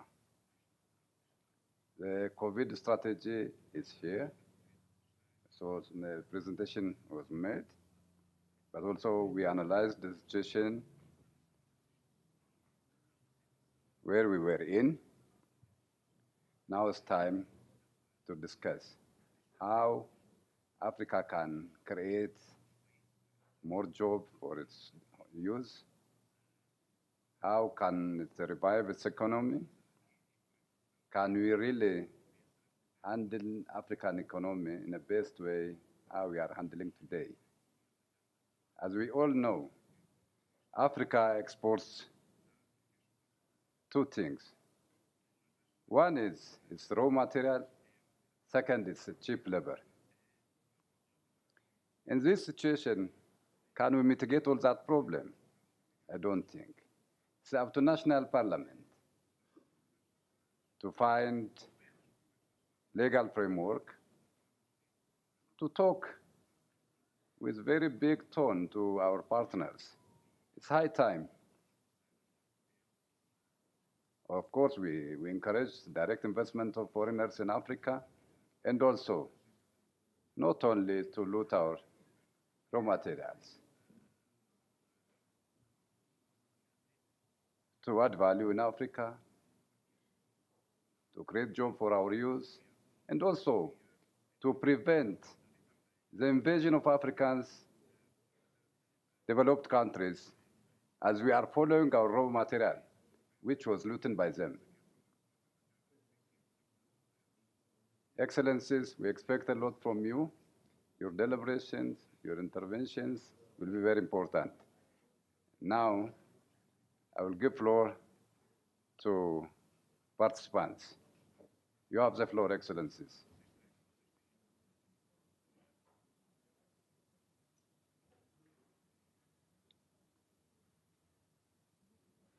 Yes, Your Excellency.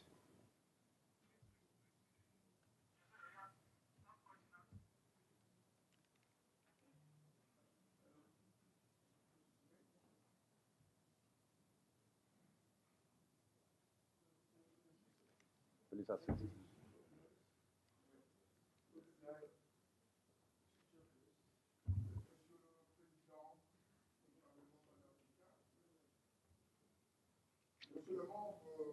There's no microphone. There is no microphone. OK. OK. Monsieur le Président. Thank you, Mr. President of the Pan-African Parliament. My greetings to the Vice Presidents of the Pan-African Parliament. Ladies and gentlemen, honorable members of Parliament and senators, ladies and gentlemen, distinguished guests, good day. Firstly, I would like to please ask you to excuse the President of the Senate of the Democratic Republic of Congo, who would have liked to have been here today, but who unfortunately was not able to come to South Africa because he is currently unwell. And on behalf of Professor Abati, I would like to thank the Bureau of the Pan-African Parliament for having facilitated the mission of our President Tshisekedi in 2021. He is very grateful for that. And I would like to draw the attention of all the participants here at the Pan-African Parliament to the situation in my country. For several months now, we are in a terrible situation due to our brothers in a neighboring country. This has led to many, many displaced people and a lot of suffering, in some cases, much more than the pandemic and COVID 19. And unfortunately, all diplomatic attempts to resolve the situation have failed. And we would have hoped that this would have been one of the themes discussed at the Pan African Parliament to enable the Democratic Republic of Congo to at last find peace and to continue our work in terms of taking care of our people and the development of our country. And I make this appeal in the name of and on behalf of our president, President Tshisekedi. Thank you. Thank you. Next speaker in my list, Honorable Augustine from Rwanda. I recognize you. You have the floor.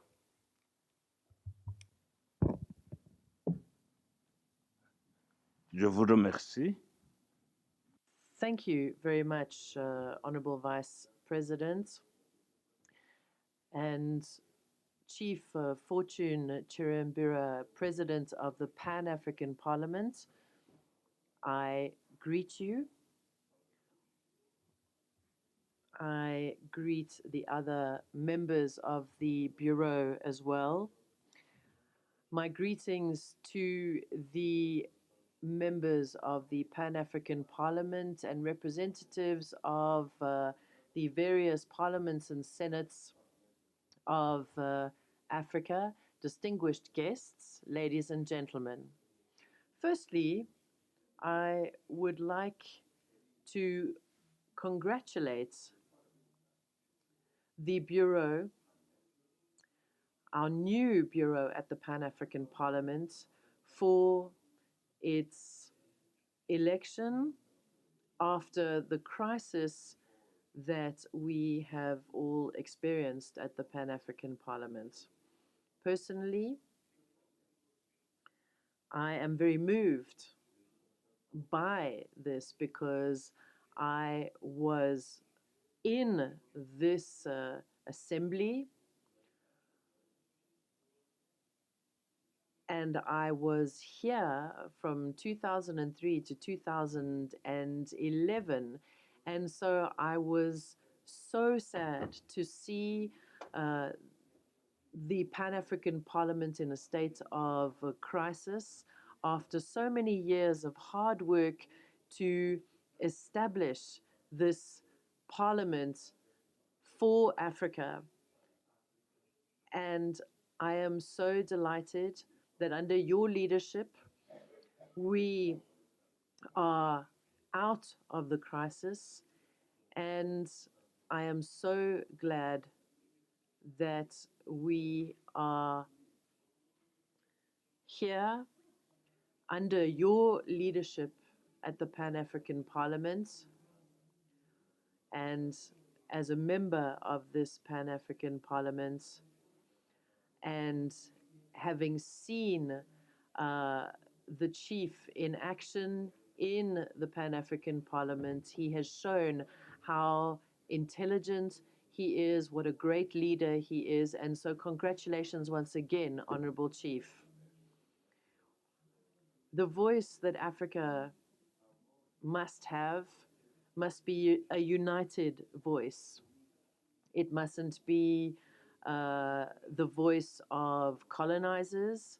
It must be the voice of the African people, and it must be the voice that expresses their will. But Africa will only have one voice if all Africans, without exception, are proud to be African.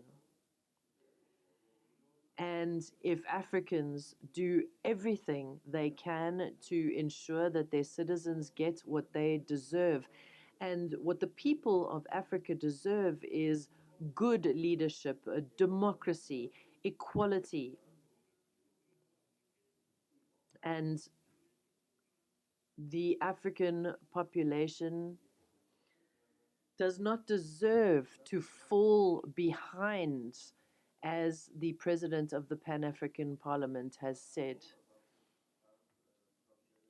And as the presenter has underscored in his presentation, after this pandemic, we can show that we can conquer, that we can conquer the pandemic, that we can ensure that our people are safe, healthy, and protected. We can produce vaccines. We can make sure that we have enough vaccines to make sure that our populations are protected against not only COVID, but Ebola, malaria, etc. We are delighted to be here at this conference of speakers of national and regional parliaments, and to have this platform to express our optimism for Rwanda. I am the speaker of the Rwandan Senate, and I invite you all to the interparliamentary conference that will take place in Kigali next month. And we have already sent out invitations to your parliaments, and it's an opportunity to show that our continent is able to organize outstanding conferences, and we have shown this in Rwanda recently with the organization of the heads of state and government in the Shogun conference. And Rwanda is very proud to belong to this continent. We are very proud of the fact that we are a country that speaks both English and French, and we are able to freely communicate with heads of state and government who are English speaking and French speaking. And in Africa, we can all do this.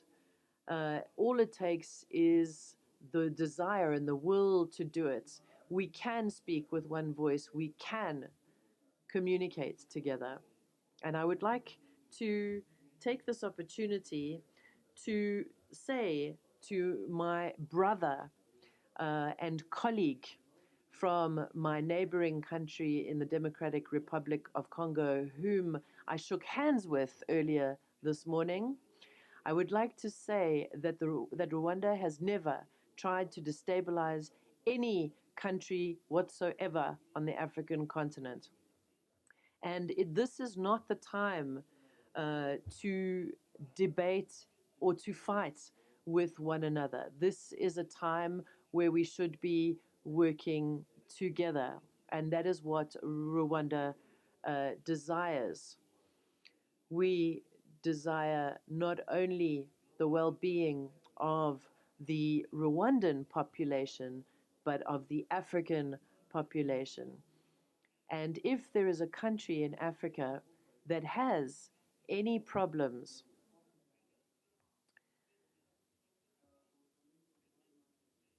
and if a country has the same problem for 40 or 50 years, I think that this country must sit down and analyze exactly where these problems are coming from, where the root of the problem is from, and then attempt to resolve these problems. We are open to all dialogue to resolve any kind of conflict or problem that may exist.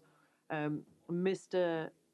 President, I would like to congratulate you once again, together with the members of your Bureau, and I would also like to thank you for the brilliant speech that you made this morning. We would love to have a copy of this speech, and this would be very useful so that we can share your words with our colleagues at Parliament, at home.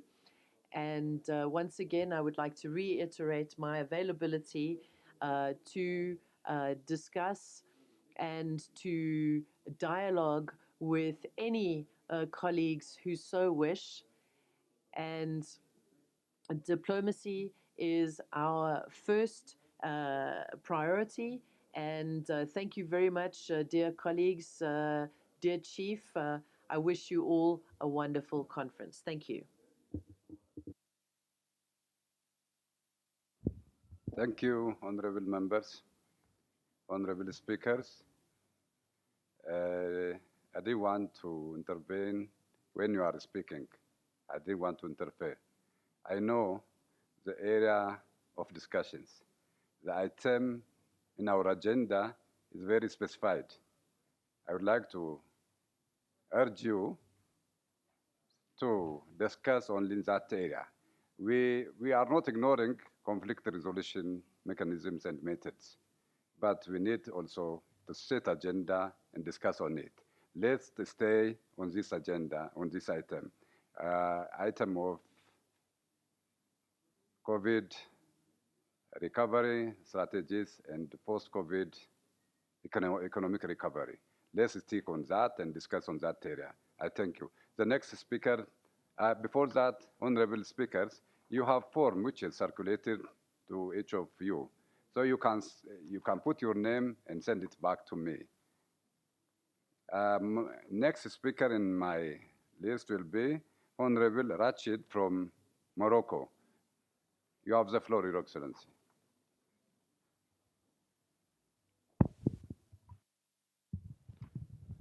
Thank you. Mr. President, Honorable Senator Chief Fortune Sharombira, Honorable members of the Bureau of PAP, Honorable colleagues, chairs of the African Legislative Councils, Honorable heads of delegations, ladies and gentlemen. I would like, first of all, to express to you, Mr. President, my sincerest thanks and gratitude for having kindly invited me to take part in the annual 11th Summit of the Heads of African Parliaments. I would also like to pay tribute to the choice made regarding the theme which you are intent on dealing with during this session, and which is of a central concern for the parliaments and governments, and more particularly for the peoples of Africa and the whole world. The African Union was right and forward-looking enough when choosing the year 2022 to be a year of nutrition and capacity building for the continent in the field of food security and in the consolidation of food agriculture. And this cannot be dissociated from the building of healthcare systems and social protection in order to increase the rate of human, social, and economic capital. Actually, the climatic phenomena which we went through, particularly during the year 2022, and notably the rise of temperature degrees, though presage some negative and extremely dangerous climate changes and disequilibria. Regrettably, these mutations concerned both the North and the South hemispheres and led to drought, hydric stress, and kindled forest fires. All this will inevitably have some negative repercussions on food sources and on the aggregate economic, social conditions, and ecological systems.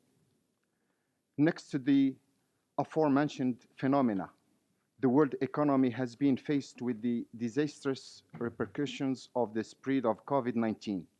And while looking forward to an economic recovery, the world economy found itself faced with an unexpected rise in energy prices. This regrettably led to hold in leash of the positive economic dynamics witnessed in 2021. This had been observed in many economies. Consequently, and as a result of the war in Eastern Europe, the curve witnessed a downturn and the rise of transport costs in addition to a paucity of funding resources. But let us, dear colleagues, focus our discussions and proposals on the conditions of our African continent, which has suffered for so long a time from the scarcity of health services, from the acute water shortage, and from drought. Our continent is unfortunately paying the price of gas emissions, which lead to the rise of temperature degrees on Earth. Without cutting the fruits of industrialization, even more, Africa's contribution to those emissions does not exceed 4%, which leads to the deduction that Africa is much more a victim than a victimizer. Once again, this victim status is due to some international policies, the elaboration of which Africa has never contributed to. Rather, this is due to the overexploitation of the continent's resources, an exploitation whose benefits do not go to the African peoples and do not translate themselves into development projects, which would be expected to create some economic and social mutations that are expected to concretize the legitimate ambitions of the continent's populations. Next to the environmental factors, which hampered development in several African countries, the COVID-19 pandemic led to the holding back of the efforts formerly deployed in poverty mitigation. Consequently, and after the positive rise of development rate witnessed between 2015 and 2019, and testified by the United Nations, malnutrition and poverty resumed their spread in the continent at a moment when the rise in the population growth had been maintained. Most certainly, those indexes may know some substantial rise, and this may yet lead to a worsening of unemployment rates, a rise in the feeling of despondency and despair among a large category of our people, with a loss of trust in the future, especially the trust in this world order, which does not do justice to the African continent in the first place. In fact, the COVID-19 period has put to the test the world's solidarity with Africa. Feelings of selfishness grow higher. Accordingly, the countries of the continent had to face alone the pandemic and its repercussions with some scarce means and fragile health structure. Still, despite all these negative factors, our continent left the battleground with minimal casualties. In the context of crisis succession, of fierce competition over resources and sharp rise in needs of resources, we need to know as African parliamentarians and as African elites that we are at the crossroad of some decisive mutations. Those said mutations are expected to be massive and building for some new international relations based on the logic of profit. Accordingly, we need to consider in the right way our means and resources, just as we need to work hand in hand with some collective African spirit which had marked the period of struggle for national independence among all the African countries. The purpose for this is to build a new Africa which will arise from the ruins caused by political scissions, resource crisis, and scarcity. As institutions and actors, we need, first of all, to work on projects and policies which will help Africa take advantage of its resources. As His Majesty King Mohammed VI, may Allah glorify him, said at Addis Ababa in his historical address before the 28th Summit of the African Leaders on January 31st, 2017, The time has come for Africa to profit from its riches.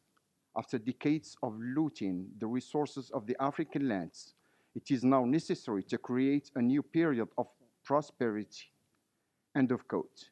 This royal invitation, 5 years after its having been launched, still has the same timeliness in the present international context, and this may be grounded on many considerations. First, Africa has some huge potentials which need to be converted into riches. The continent has 60% of the world's cultivable lands.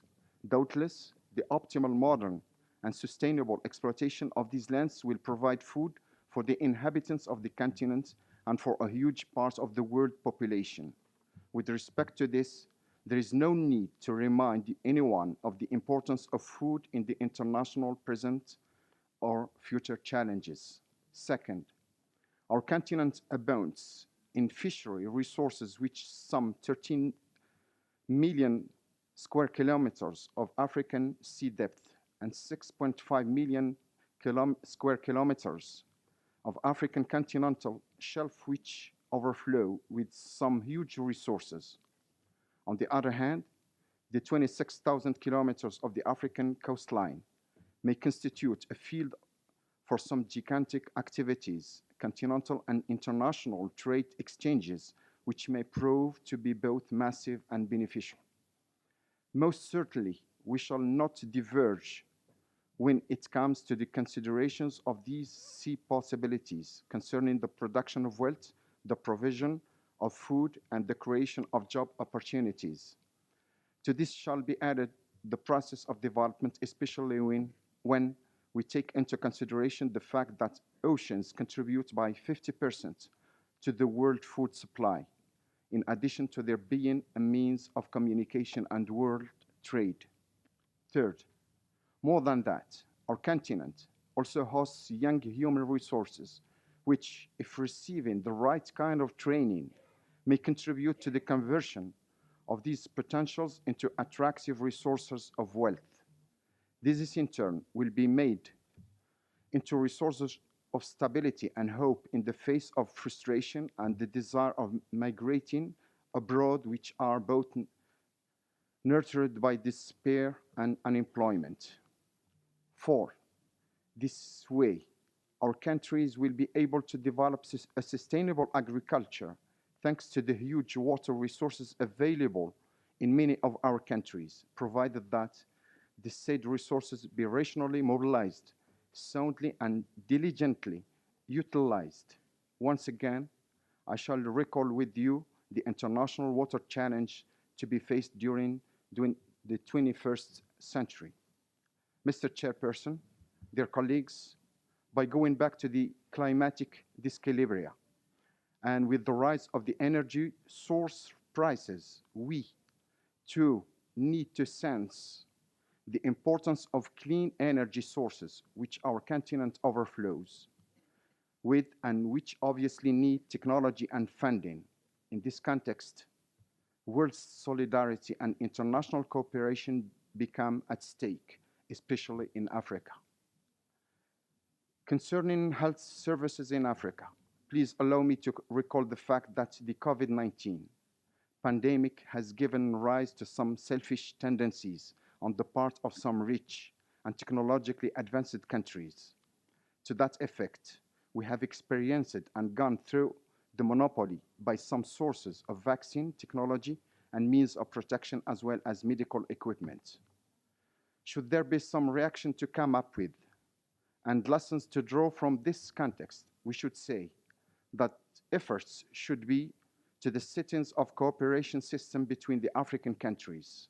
Medical production units must be created and South-South cooperation must be encouraged. This will hopefully bring back the African skills and brains and boost scientific research and dynamic to the African soil. As parliamentarians, we need to plead internationally for this purpose. We must secure medicines for all and lift off all the boundaries and barricades, which stand in the way of creating an independent African pharmaceutical industry, particularly patents, which are used as a means for the perpetuation and justification of monopolies. As parliamentarians, we must also play for the transfer of technology into Africa and work for facilitating the return of African brains to their homelands. The purpose will consist of making the multinationals implemented in Africa and taking advantage of the continent's huge resources. It will also consist of contributing to these high economic and social profitability projects on the ground of investment and partnership, not on the ground of assistance and help. Most certainly, it will be possible for the African institutions and agencies that have been created to that effect to constitute a framework for the coordination of the results reached through this parliamentary plea and through the relating continental policies. Dear colleagues, the objectives mentioned above fall within the central scope which aims at consolidating and developing the continent's human and economic capital. Besides, those objectives are at the heart of human rights and constitute the core of democratic values. To that effect, it is the parliaments which, as institutions, take the forefront position in the personification of those values, and when it also comes to their being entrusted with those values. To reach those objectives, we are requested to set a political framework and make some coordinated efforts that must be deployed internationally. We must also come up with some simplified national legislations and public policies whose supervision, control, evaluation, implementation, and quality control must be supervised by the Parliament. The Kingdom of Morocco, under the leadership of His Majesty, King Mohammed VI, has proven its full involvement in this continental horizon. To reach this end, the Kingdom has relentlessly been involved in pleading for the causes of South-South partnership and showing in its preference for this kind of cooperation on the ground of reality. This has taken shape in the Kingdom's huge investments in a number of countries in the light of win-win logic. Hence, 60% of the Moroccan investments abroad are directed towards Africa. The African farmhouses, in addition to the AAA initiative launched by His Majesty King Mohammed VI with a number of his African brothers during the COP22 summit held at Marrakesh in 2016, represent some examples of wealth-producing and poverty-deflecting cooperation. The purpose here is to reduce the African fragility and its agriculture in the face of climatic disequilibria, and the promotion of some agricultural projects in a number of African countries.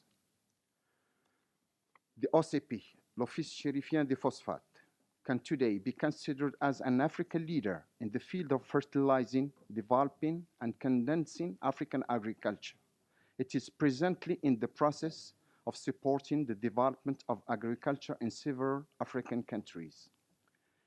If our continent happens to be at the heart of many international challenges, and if it happens to be at the heart of an international race, this is because it abounds with some huge potentials. Consequently, we as Africans need to ask ourselves about the hindrances that stand in our way and which prevent us from putting into place some African cooperation strategies which must be guided by the logic of South-South cooperation. Whatever the answer to this question, the present context imposes on us the rereading of some postulates. It also requires us to show some modesty, to rid ourselves of the dregs of the Cold War and its aftermaths, and make the interests of African continents and people a top priority of our continental work. Having at its disposal some advanced expertise and in several sectors such as agriculture, sea fishing, water resource mobilization, renewable energies, healthcare, generalization, fighting epidemics, and food security, the Kingdom of Morocco is permanently ready to continue its partnership with its brothers in Africa.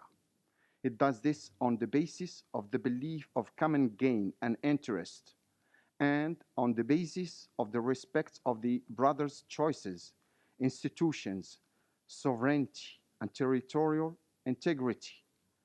This it also does on the basis of modesty and interchangeable profits. Mr. Chairperson, dear colleagues, I'm one of those Africans who are fully convinced that ours is the continent of the future and youth. Accordingly, and in order to secure the African ascension, we must learn from history and from the practices of others regarding unity and relations between nations. We must also learn from the exemplary and common exploitation of our resources for the sake of our people and the prosperity of our countries. Thank you very much for your kind attention.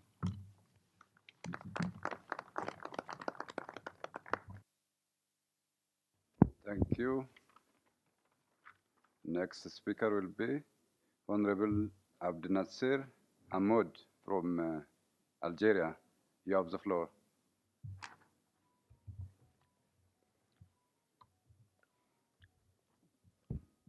بسم الله الرحمن الرحيم والصلاة والسلام على أشرف المرسلين. In God's name and all the presidents, dear sisters, brothers, majesties, all the honorable members, I would like to start to thank you and to show my gratitude to all my friends in South Africa for your generous hospitality. I would like to also, honorable members, to share the word of Mr. Saleh Boujil to thank you for the absolute success of the meeting.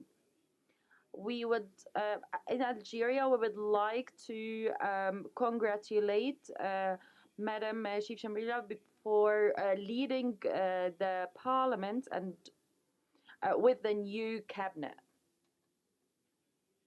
Today we gather in this session and with a focus on enforcing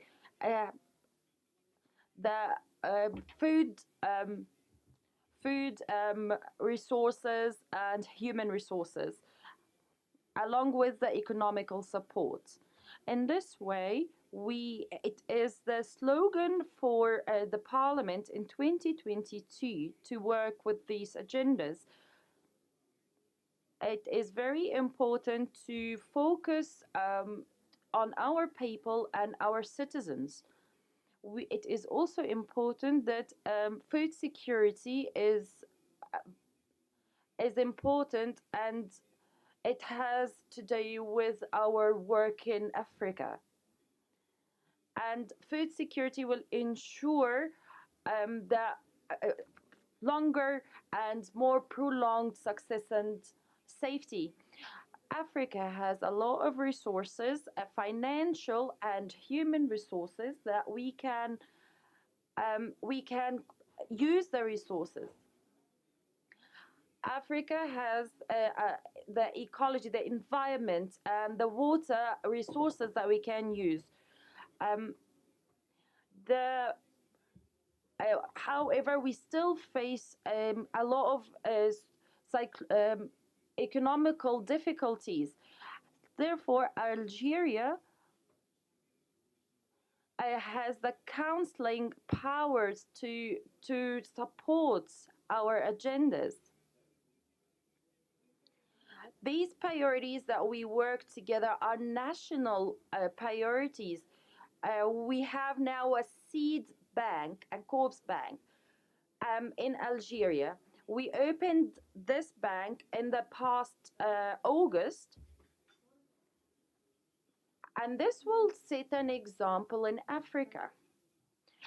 At another point, with this development, we are able to enhance democracy, and we can proceed with mechanisms and governments, and we can have a inclusive image to work together since we have elected the president, Abdelmajid. We would like to continue with the development and the mechanism of development under the supervision of our new president, Abdelmajid, which will enhance the democratic methods, which affects Algeria as a whole. The president works with all stakeholders and other countries to make sure that stability is established. Dear Honorables, we have common goals. The opportunities will assist in helping in a way so we can work in synergy along with all stakeholders.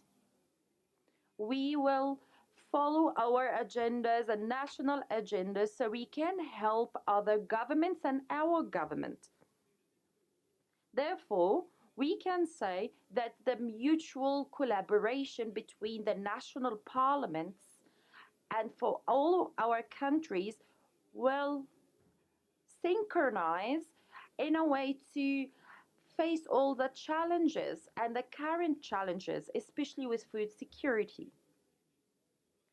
Ladies and honorable members, we all know that we're facing a lot of changes, and these changes are integrated. We need to have one voice. We need to use a lot of mechanisms to make sure that we can access the solutions and to achieve further visions in the future.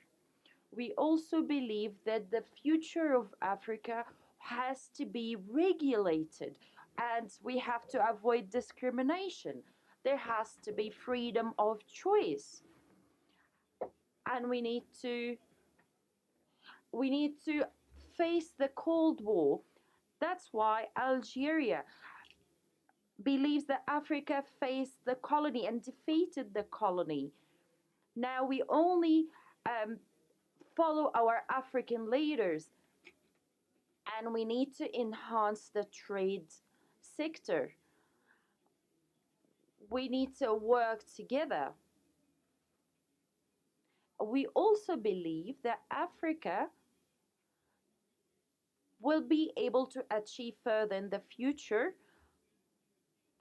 as long as we can get rid completely of the colonization of the country. We have to also help the Sahrawi to have their full independence and end all the violence in Morocco as well, and the occupied territories. It is very important to use the Secretariat as well as a representative to us locally and internationally. I would like to conclude that we are faced with many challenges in the environment, in the transport, in the youth, in the security, also the extremism.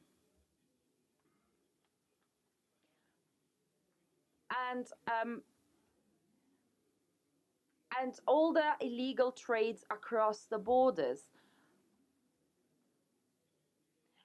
It is also, at the same time, we have to solve the conflicts peacefully according to the international agreements and to respect the existence of every country. It is also important to repeat that we have to support the parliament with all its factors and the efforts to make sure that the South and the North are working together unitedly. Thank you very much for listening to me, and may peace be upon you.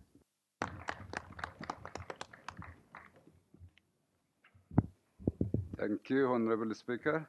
Next speaker will be Honorable Salik Mahdi from Sahrawi. You have the floor. بسم الله الرحمن الرحيم.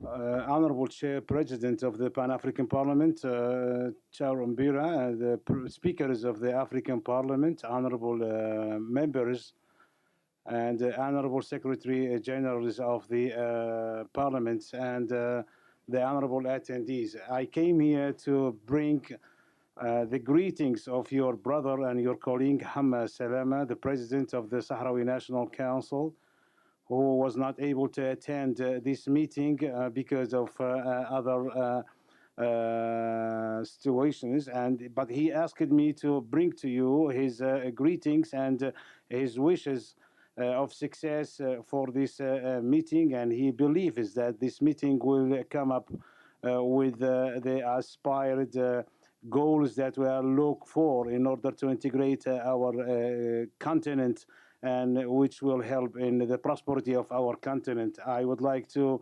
express my gratitude to Honorable Chair of the Pan-African Parliament, the President, and the members of the Bureau of the Pan-African Parliament for the wonderful work that they are doing, and they are still doing for the benefit of our continent and to achieve the goals that were set forward by the African Union to integrate and enhance the continent.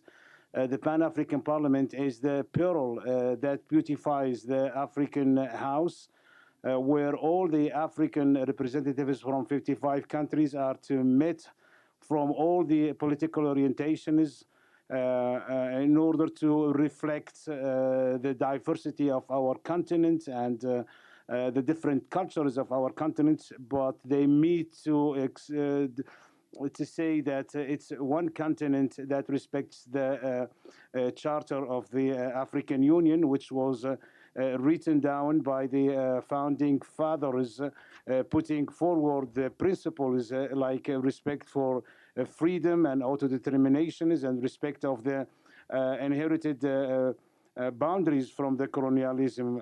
All those goals that were set forward by the African Union concerning the strategy of Africa, the Africa that we want, and all those goals that we want to be applied on real life. The Sahrawi Arab Democratic Republic is expressing its respect to the future of united Africa that lives in peace and prosperity. For those reasons, my country was one among the countries that the first countries to ratify all the African protocols concerning the establishment of the African Parliament, particularly the Protocol of Malabo, that we all wish to be implemented as soon as possible. All the political and economic situations of our continent and some of our countries forces us to accelerate the process of integration of our countries, where we can find the real solutions for Africa. United Africa will help. Unified Africa will help in enhancing the integration and giving back the resources to our people and withdraw the country out of the situation of disparity. The continent and the application of all the protocols and rules will help the Africa to enhance.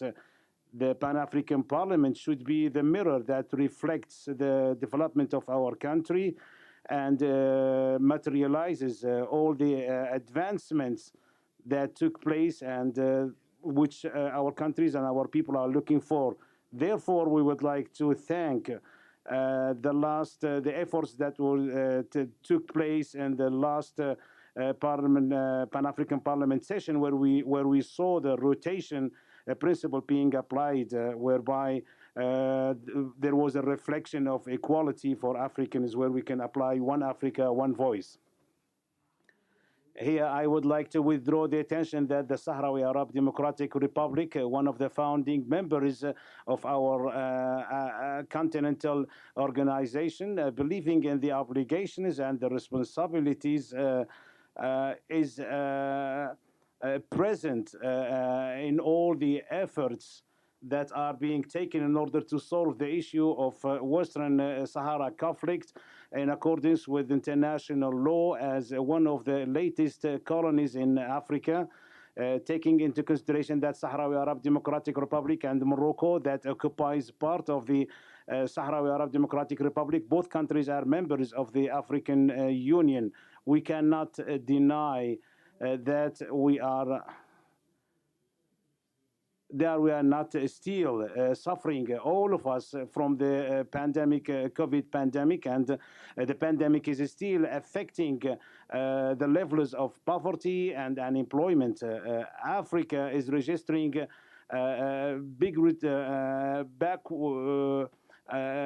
delay in solving problems concerning the social equality and refugees. All those issues request the efforts of all Africa in order to push into development and looking for mechanisms that can help us all cooperate in order to amend all the effects of the COVID-19. And as well, it requires the cooperation of all governments to look into quick solutions in order to abolish the effects of the COVID in our continent. To conclude, I confirm in front of you all our readiness to work with the Pan-African Parliament in accordance with all the relevant protocols and the treaties in order to conserve the unity of the continent and to push forward for the advancement of Africa, of its people, based on the respect of the Charter of the African Union, especially on the Article 3 and 4 on the African Charter on Human Rights and People. I would like to thank you very much. Assalamu alaikum wa rahmatullah. Thank you, Your Excellency. The next speaker will be Honorable Dr. Hanifi from Egypt. You have the floor, Your Excellency.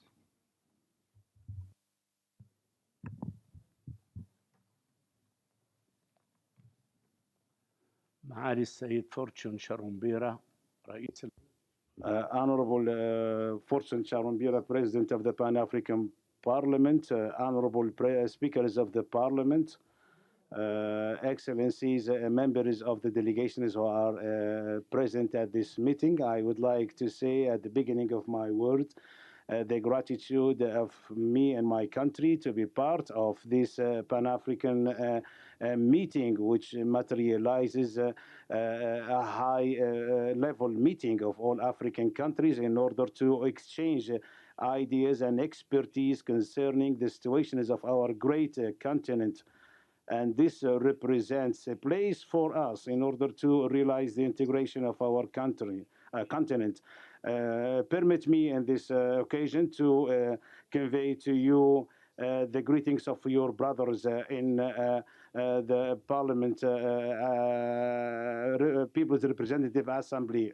Egypt has always been there to help the African countries in their issues. In the past, Egypt was a pioneer in helping all the aspirations of its brother people in Africa in fighting the colonialism.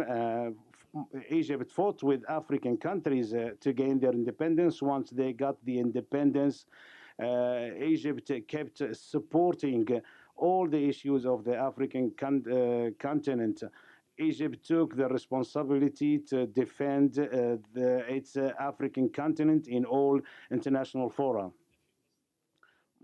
Egypt didn't only limit itself to help the African country independence, but rather Egypt worked in order to enhance and empower the African countries and to help with the integration of the continent in order to put the continent in its deserved place in the international scene.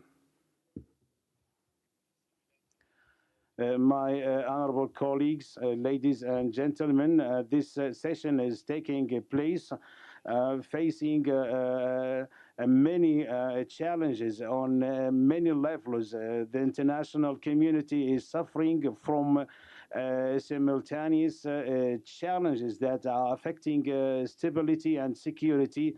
This created waves of reactions of challenges of global nature, and it's affecting our continent. There are still reactions that we see from the pandemic of COVID-19, and it's affecting the economies of the African countries.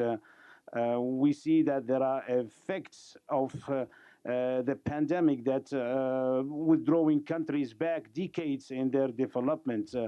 Within the appearance of after Corona, we see as well the climate change, which is taking an international effect that is demonstrating in a very harsh natural phenomenon like rains, droughts, and the level of the sea and the high temperature worldwide, and many other phenomena that are creating a difficult situation on the biosystems in many countries. Ladies and gentlemen, when we look at the effects of international crisis worldwide, we see as well the crisis concerning food, which actually creates one very important subject worldwide, and it's affecting our societies, our people. The African continent is in crossroads. We have a high price for wheat, and the United Nations is alarming that the prices are reaching a very unprecedented level. There are changes as well as effects of the climate change, with little to nothing of rain levels in Africa. There is a wide drought in the continent, and it's affecting the production of agriculture and food in our country. Among confirmations from the international the Agricultural Food Fund and International World Trade, that confirming that many of our citizens will not be able to receive food. In this sense, Egypt has moved on many levels. One of them is the national level, where Egypt had put into one important issue is to establish many national projects, and as well to enhance to establish projects for fisheries and other projects in order to enhance food in the country. As well, Egypt worked on the level of the continent by providing help to the brother countries in order to sustain and create self-efficiency in the provision of food, and to create as well as sustainable economies in those countries. One of those was to implement the Declaration of Marrakesh in order to repair and amend the project for trade of the country, and align that with the international trade. This declaration was to help the African country to produce and level to the prices internationally, and to help Africa to be able to mitigate the crisis of food. In addition as well to strategies that can help defeat the current challenges that are facing the African continent. On the other hand, Egypt is hosting this time the 27th session of the conference of COP concerning the climate change. It's COP27. It is decided that in this conference, Egypt is giving special importance to the African issues, taking into consideration the importance of the conference and the role of the conference to shed light on the issues of Africa. My dear brothers, the challenges that are facing Africa with top priority the threat of malnutrition and poverty is asking us and obliging us to take very effective solutions in order to guarantee the chain of food in our continent and to mitigate for this humanitarian crisis. All African countries must find ways to in order to to fight this crisis should follow elements like enhancing technology that works with agriculture and as well to enhance the competitiveness between the African countries and attracting the financial investments and one element will be the creation as well of an African market where we can increase the African participation into the production and the production chain and the international chain of food chain.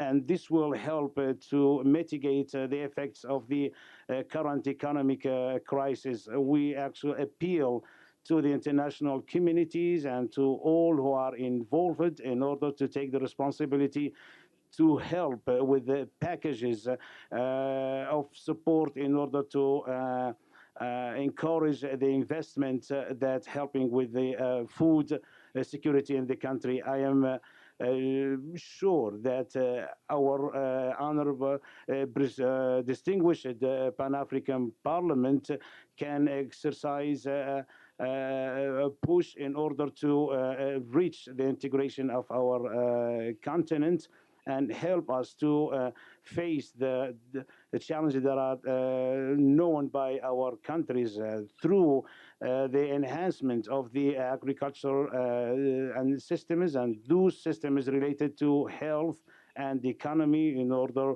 to help and empower the economic and the human development by which we can confirm the trust that was put upon us by our people. I would like to wish you the best success, and I wish our conference here will come up with decisions that will help the integration of our content and meet the aspirations of our African people in a bright future. Finally, I would like to thank you all very much for your attention and Assalamu alaikum wa rahmatullah. Thank you, Honorable Speaker. The next speaker will be Honorable Mudenda from Zimbabwe. You have the floor, Your Excellency.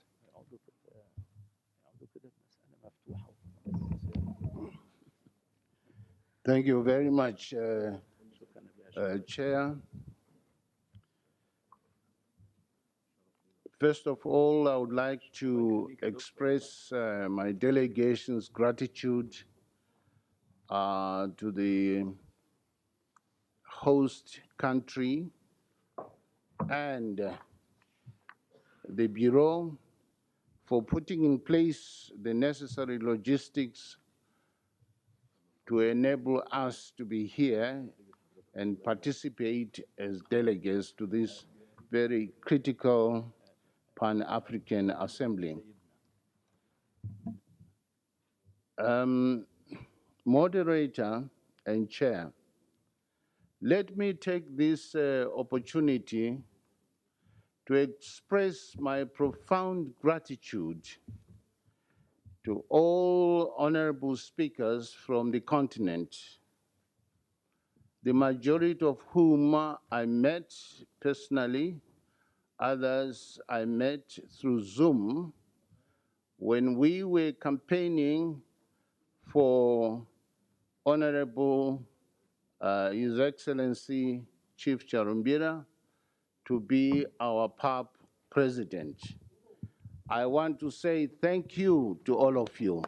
Thank you. You demonstrated the spirit of Pan-Africanism. In this regard, the winning of His Excellency Chief Charumbira to the presidency was a vindication of the principle of geographical rotation in the leadership of our organization. That has to be respected for now and in the future, so that we do not have a repeat of what happened in May. So the victory is the victory of the principle of geographical rotation. Honorable members, I was so impressed by the presentation of Dr. Ricky of the Africa CDC. Having listened very carefully to his presentation, I was in the end disheartened because the statistics show that in terms of vaccine access to Africa, we are at 22% compared to 61% globally. This is a serious indictment against Africa as a continent. He spoke of some strategies, but those strategies did not come out clearly to me, and I believe to the entire Assembly, on the how. We need to answer the question, how? How do we achieve and reduce that 22%? I would like to submit to the Assembly a Vice President who is chairing us here, that the Africa CDC must link deliberately with our African universities, whereby science and technology must take a leading role in research in the health service delivery in Africa. Our universities have been caught napping compared to the other universities who have worked with some pharmaceutical companies and come up with some vaccine for their nations. It is therefore critical that the Africa CDC works collaboratively and deliberately with our universities in order to promote science and technology to find answers to our challenge to access to health for the citizens of Africa. In doing so, Africa must seriously embrace the fourth industrial revolution. It must embrace the fourth industrial revolution if it is to catch up with the rest of the world. In that regard, it is therefore important that our universities should be leading in establishment of industrial and innovation hubs, which become the centers of innovation, creativity, to find answers in our economic challenges, in our education challenges, in our health challenges, so that we can move forward like other continents in the world.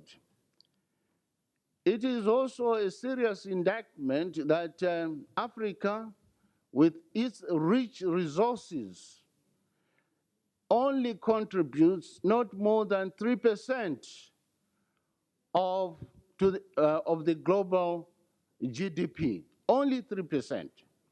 And yet we have vast natural resources at our disposal.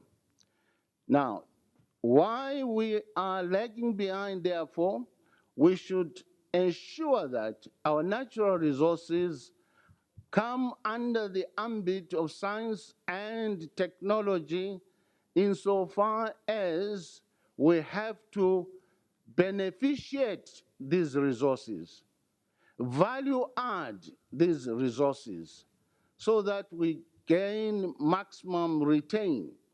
Currently, Africa is exporting its natural resources in raw form to Western countries, to Eastern countries, to the benefit of those countries. Now, we have the brains.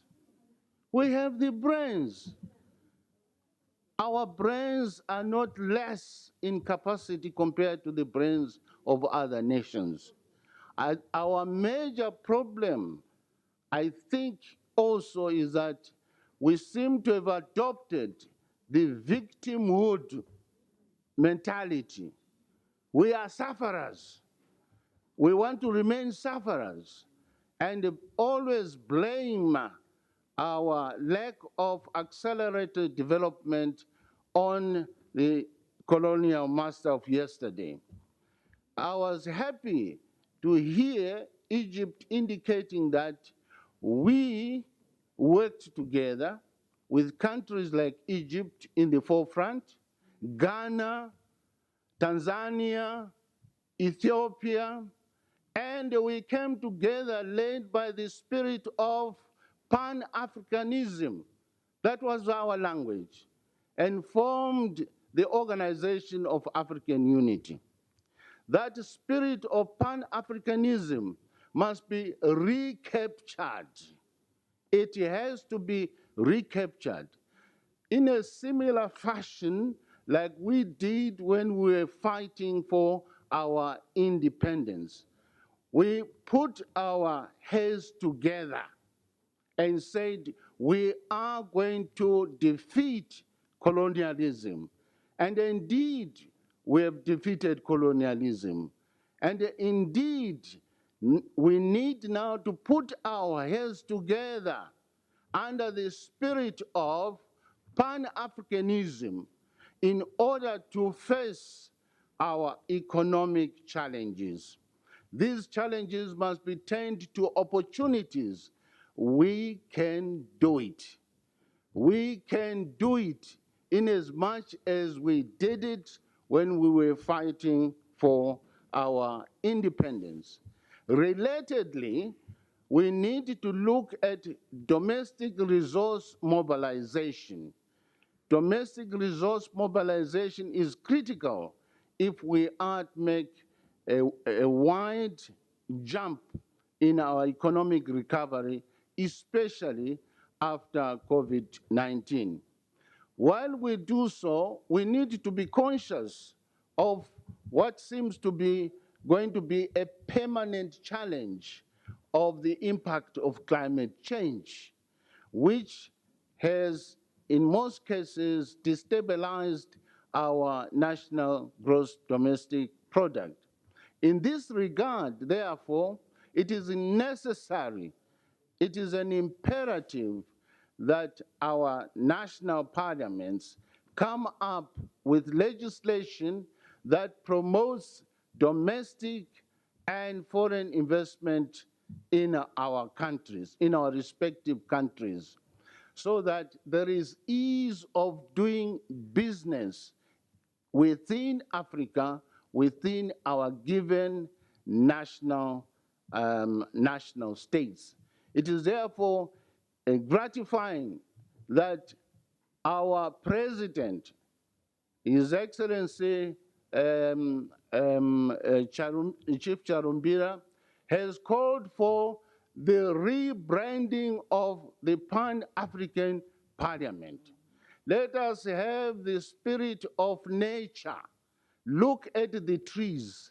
Every year they shed off old leaves during springtime, and new leaves come up. Let us learn from nature. The snake, every year, it sheds off its old skin, and in order to wear a new skin.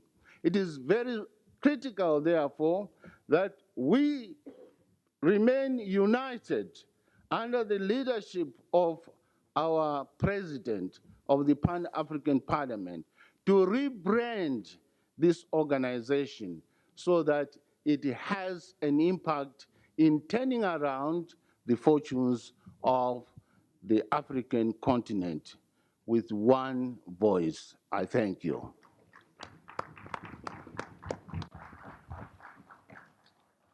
Thank you, Honorable Speaker. I will give the floor to Honorable Sosu from Benin. You have the floor, Your Excellency.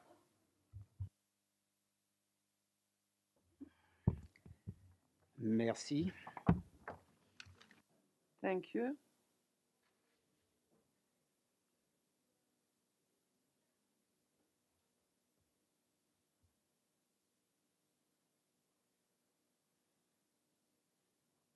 Your Excellency, President of the Pan-African Parliament, Your Excellencies, Vice Presidents of the Pan-African Parliament, Excellencies, ladies and gentlemen, speakers of the national parliaments represented here, ladies and gentlemen, clerks of African parliaments, members of the organizing committee of this conference. The contributions so far this morning have been very enriching. Your voices have been heard in order to conquer challenges. You have listed initiatives, shared solutions, and created hope. And just as many countries that many representatives of countries that have taken the floor this morning, Benin, my country, faces resilience issues and issues of food security. So in Benin, we have operational mechanisms that need to be shared by all. Therefore, other than the performance of the cotton sector, where we are first in Africa, for 3 years with a performance that quadrupled, crop production has also registered much progress on a constant basis for about 5 years, at least 5 years, as far as crop production is concerned. Whether we speak about pineapple or food products. Development. In order to attain sustainable development objectives and do away with hunger, improve security in terms of food, and between now and 2030, that we ensure self-sufficiency in food.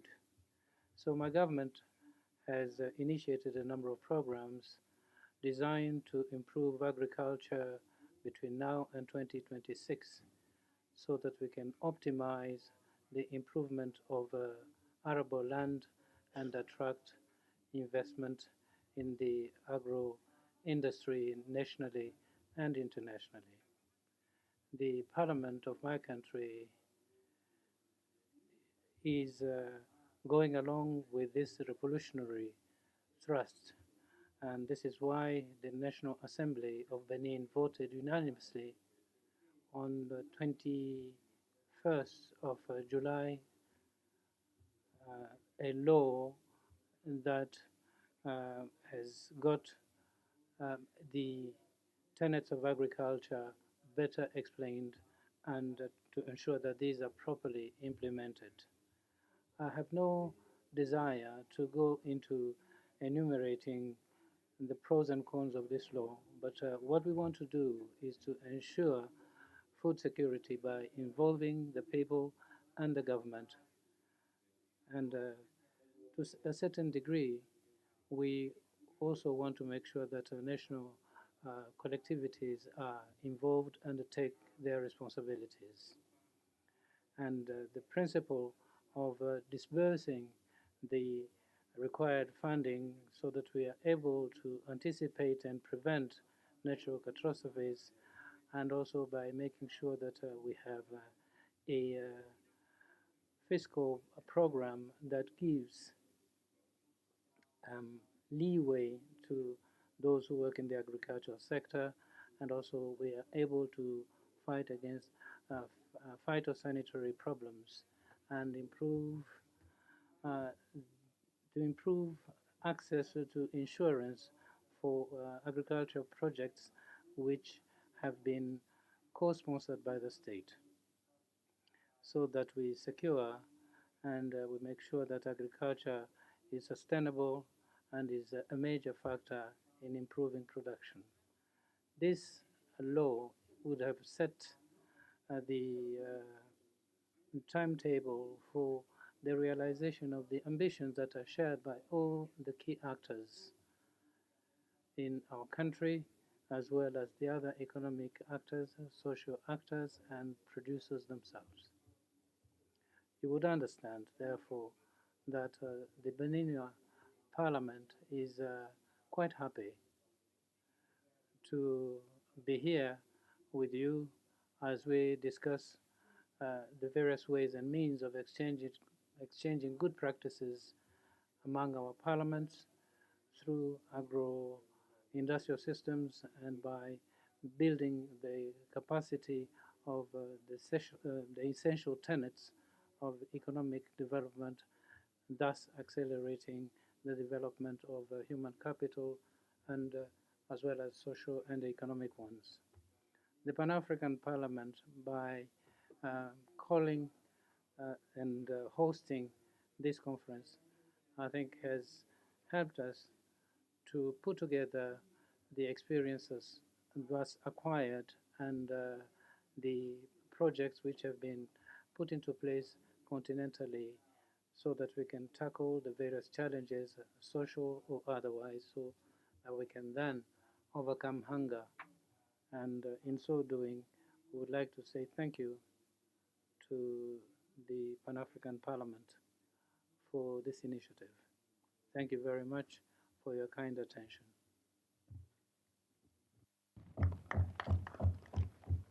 Thank you. Our next speaker will be Honorable Masuda, Professor Masuda, First Vice President of Pan-African Parliament. شكرا سيد الرئيس. Thank you, Chair. First of all, I would like to welcome all the members of the delegates who attend here, and I would like to thank the President for organizing this important meeting. My intervention is very limited and direct regarding to COVID-19. First of all, I would like to thank all the who intervened, and I would like to thank Dr. Tull for his very valuable presentation, which he gave us a clear picture of the effect of COVID, and he gave very pertinent statistics, and I would like to stress these statistics as I mentioned being the term. And there is 22% the needs of vaccination in the African country. This is very upsetting percentage. And I would like to mention that the objective is to have 70% vaccination. And I would like to ask Dr. Tal that I'm very upset for this result for two reasons. The first of all, we have understand from his presentation that there is an institution has been established in African countries to produce vaccines. In Morocco and Algeria and Senegal through Pasteur institution in Rwanda and South Africa. And in addition to that, we obtain grant from different laboratories, and I would like to mention the grant from China through Sinopharm, and also grant for United America, Johnson & Johnson, and other European countries which gave grants for Pfizer vaccination. These vaccination are at the same time, still we have a level of 22% of vaccination. Despite the fact that we produce this vaccine in Africa. And here I would like to ask Dr. Tal to know what is the percentage of the coverage of the vaccination of the local production in Africa. Also, I would like to call from this platform to all African countries and to all the partners in development so as to reach this percentage of 70% of vaccination by the year 2023. I would like also to call to exert more efforts in our countries that these efforts not should be only talk show. It have to be real so as to achieve this objective. Thank you very much. Thank you, Honorable Professor. The next speaker in my list will be Honorable Along from South Sudan. You have the floor, Your Excellency. Thank you, Vice President, Your Excellency, the Chief Person, the President of Pan-African Parliament, honorable members of the Parliament, my colleagues, honorables, ladies and gentlemen. Good afternoon. I want to start by congratulating the incumbent President and members of the Pan-African Parliament for extending this opportunity to share South Sudan experience and efforts with the fellow legislators.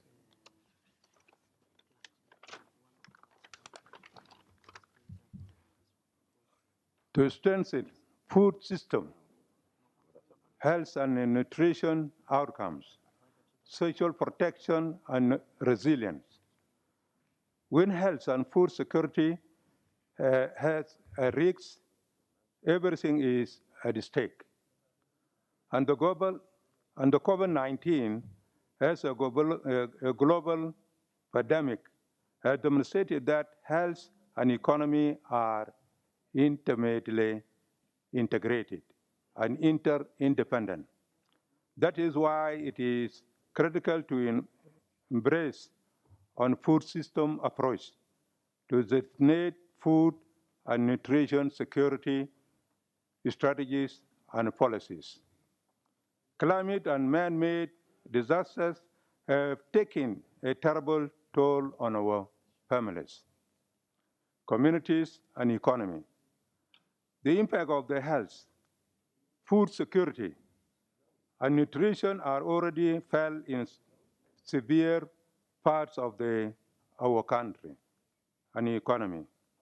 In Jonglei State, in the Republic of South Sudan, and Unity State, rainfall and flooding led to the loss of over 70% of the tons of cereal, affected 860,000 people, and displaced another 4,000 people in 2019 and 2020.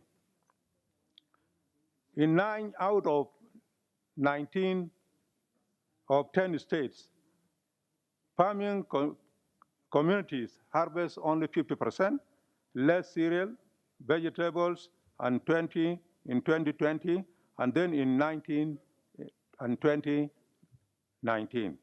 In addition, land desegregation worsened crops yield and has contributed to a high level of acute malnutrition. In 42 and 78 out of our counties were classified as having acute malnutrition. In Upper Nile, Northern Bahr Ghazal, Warab State witnessed a high burden of acute malnutrition. An increasing environmental-related diseases, mainly to widen the water contamination and poor sanitation. In 2021, Southern Sudan Food System Assessment highlighted several key issues to address.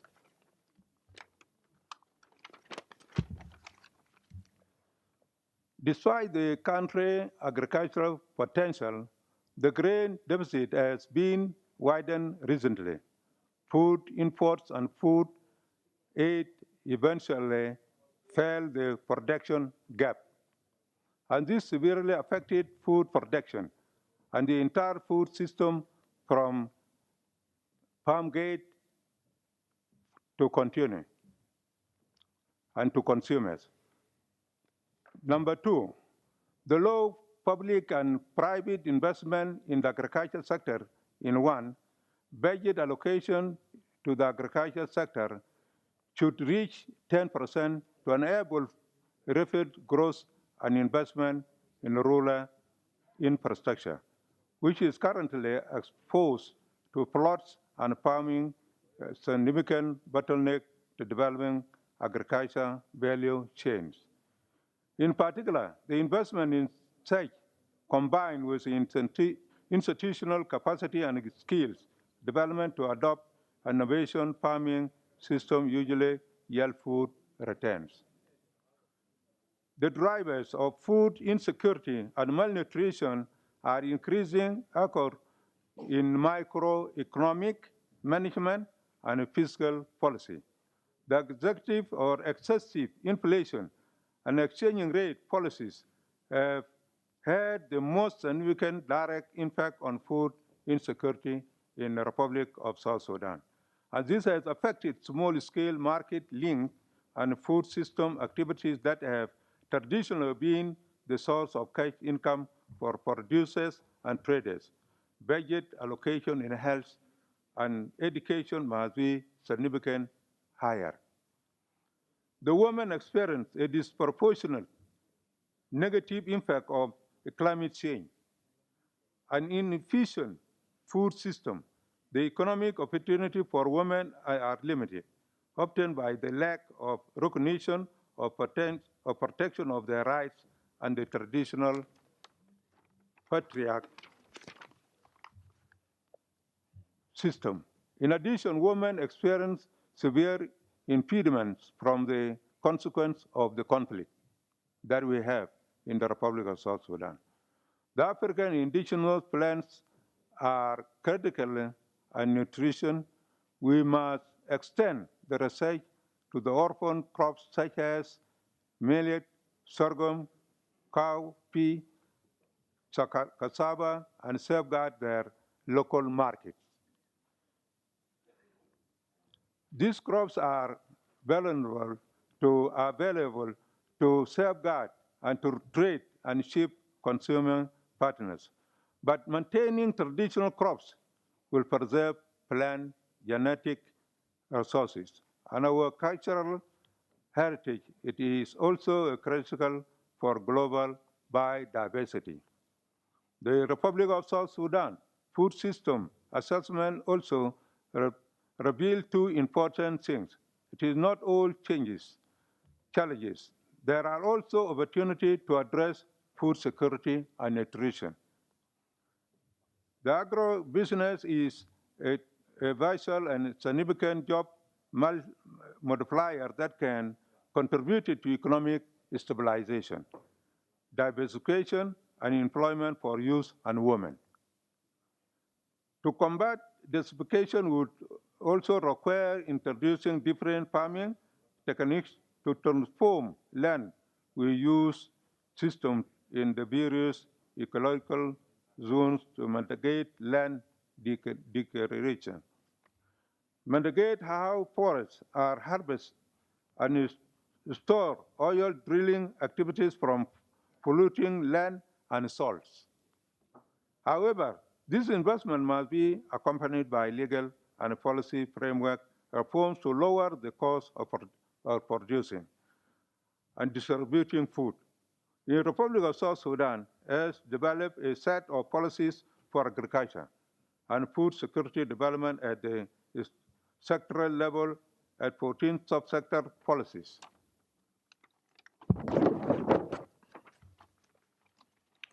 However, these policies or bills are yet to be approved and as such remain in draft status. Some lack and concrete implementation of strategy, budget allocation, and monitoring framework and system. Last month, the Ministry of Agriculture and Food Security concluded a workshop on harmonizing national legal framework with quotas eliminations standards, which constituted the benchmark for food safety and quality at the international level. Honorable members, 5 section points are proposed to develop agriculture business and support the food and malnutrition system in Africa and the Republic of South Sudan in particular. First, the government must continue to prioritize implementing activities policies essential for the functioning of urban and rural markets. And this will ensure that both farmers and traders can access imports and sell their products.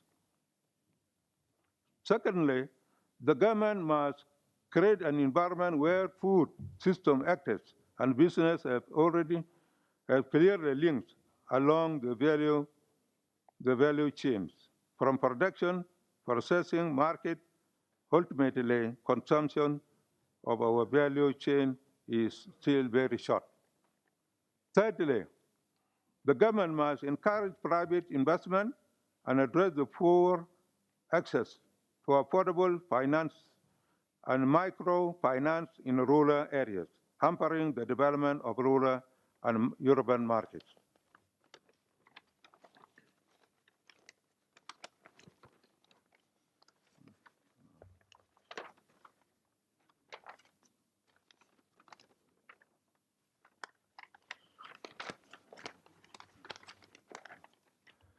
Fourthly, more must be done to ensure that small-scale farmers and women traders can compete in domestic market. Only then would our domestic food system actors compete with the imported products from the neighboring countries. The government and development partners must direct bordering investment in food system activities, including off-farm activities, to complement primary products and reduce seasonal fluctuation of food in local markets. To conclude, we in the Parliament will continue to embrace a bottom-up approach, beginning with listening to our food system actors and the producers, processors, transporters, traders throughout the country, and to prioritize national legal frameworks to end poverty, improve health education, reducing inequality, and spur economic growth while mitigating climate impacts. I am confident that sharing our experience and solution can turn the Republic of South Sudan agriculture food system around to create positive outcomes in public health, nutrition, and jobs beyond primary production and growth the economy. With these remarks, I thank you all, honorable members. Thank you very much.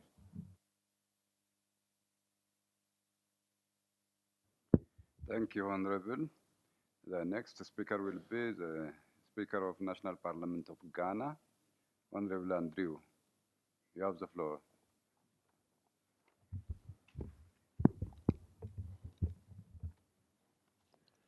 Thank you very much, Right Honorable Vice President. I bring you felicitation and greetings from the Right Honorable Aban Subana Babin, the Speaker of Ghana Parliament, who will have wished to be here personally, but another equally national engagement has made him impossible for him to be here, and therefore has asked me to stand in for him. Let me use this platform to also congratulate the newly elected executives to steer the affairs of this all-important institution. I think so much is expected of you, and we are all looking up that with your administration, something good is really going to happen. Mr. Vice President, COVID-19 pandemic has indeed ravaged the world, and Africa was not spared. Let me thank Dr. Ruip from Africa CDC for his well-researched presentation.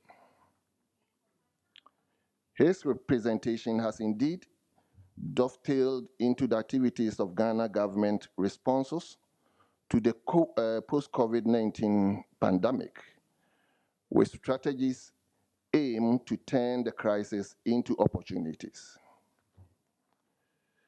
That is what we are expecting this platform, the African Parliament, to ensure that their governments should also put in place strategies to turn this crisis into opportunities.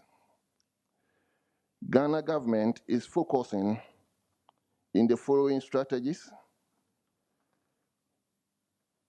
focusing on improvement in the infrastructure with the provision of health care facilities in all the districts and areas in the country without health facilities.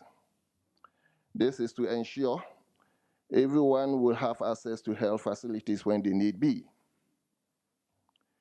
We are also focusing on human capital development to focus in investing in well-trained health workforce in several disciplines, including doctors, nurses, pharmacists, paramedics, and other health professionals in critical and intensive care.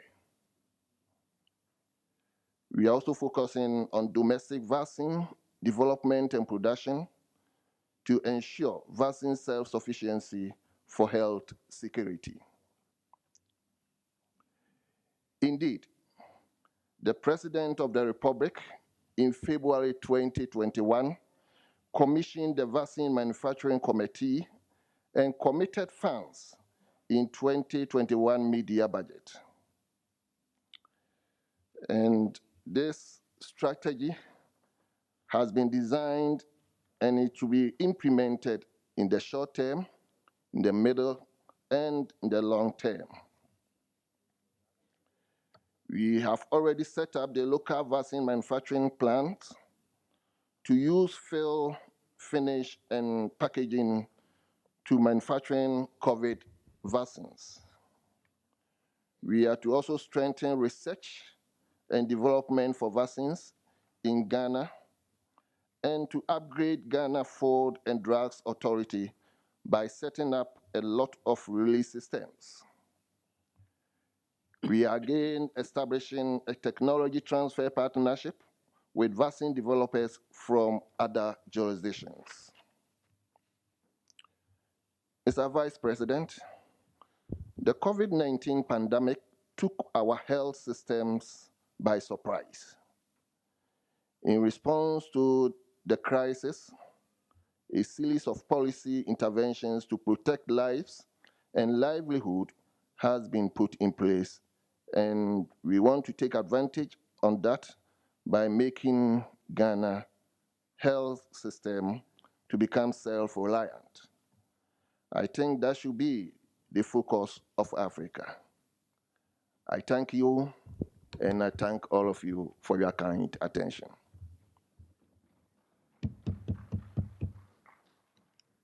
Thank you, Your Excellency. شكرا الموقر.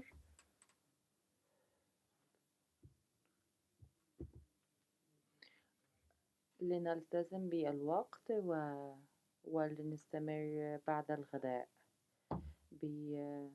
بموافقتكم بالطبع، ولمعديد من المتحدثين والرؤساء لأسألكم وأسأل هل توجد أي تعليقات أو أي مقترحات؟ شكرا. Thank you, Chair. There is just one announcement. لدي اقتراح واحد فقط. Announcement is to invite on your behalf the speakers of parliament, national and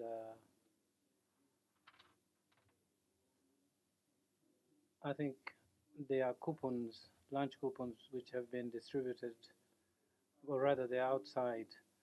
We'll ask the ushers to take all the necessary arrangements so that we can usher the speakers to the luncheon.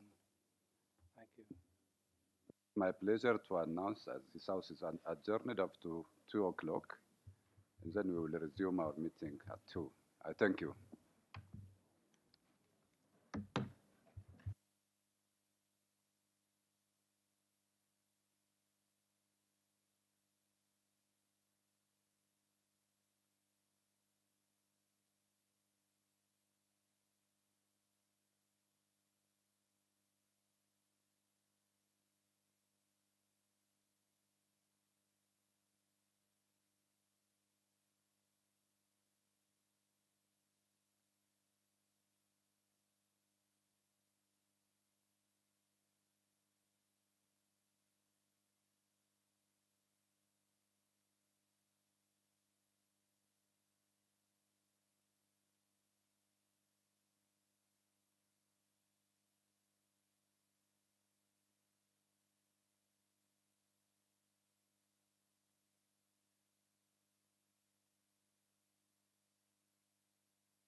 Votre attention, s'il vous plaît. Je demande au service de protocole de vous orienter par la porte d'où vous êtes venu. Ça serait lieu à... Yes, here.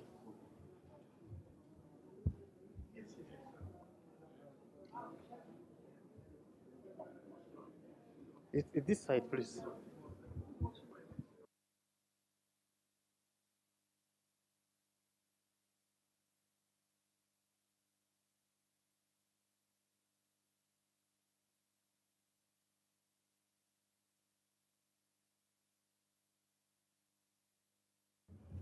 Le déjeuner pour les présidents aura lieu à l'hôtel Galaga, dans les locaux de Galaga plutôt, je m'excuse. Et je vous invite à sortir par la petite porte d'ici. Oui, justement. Suivez le service de protocole de ce côté-ci, s'il vous plaît.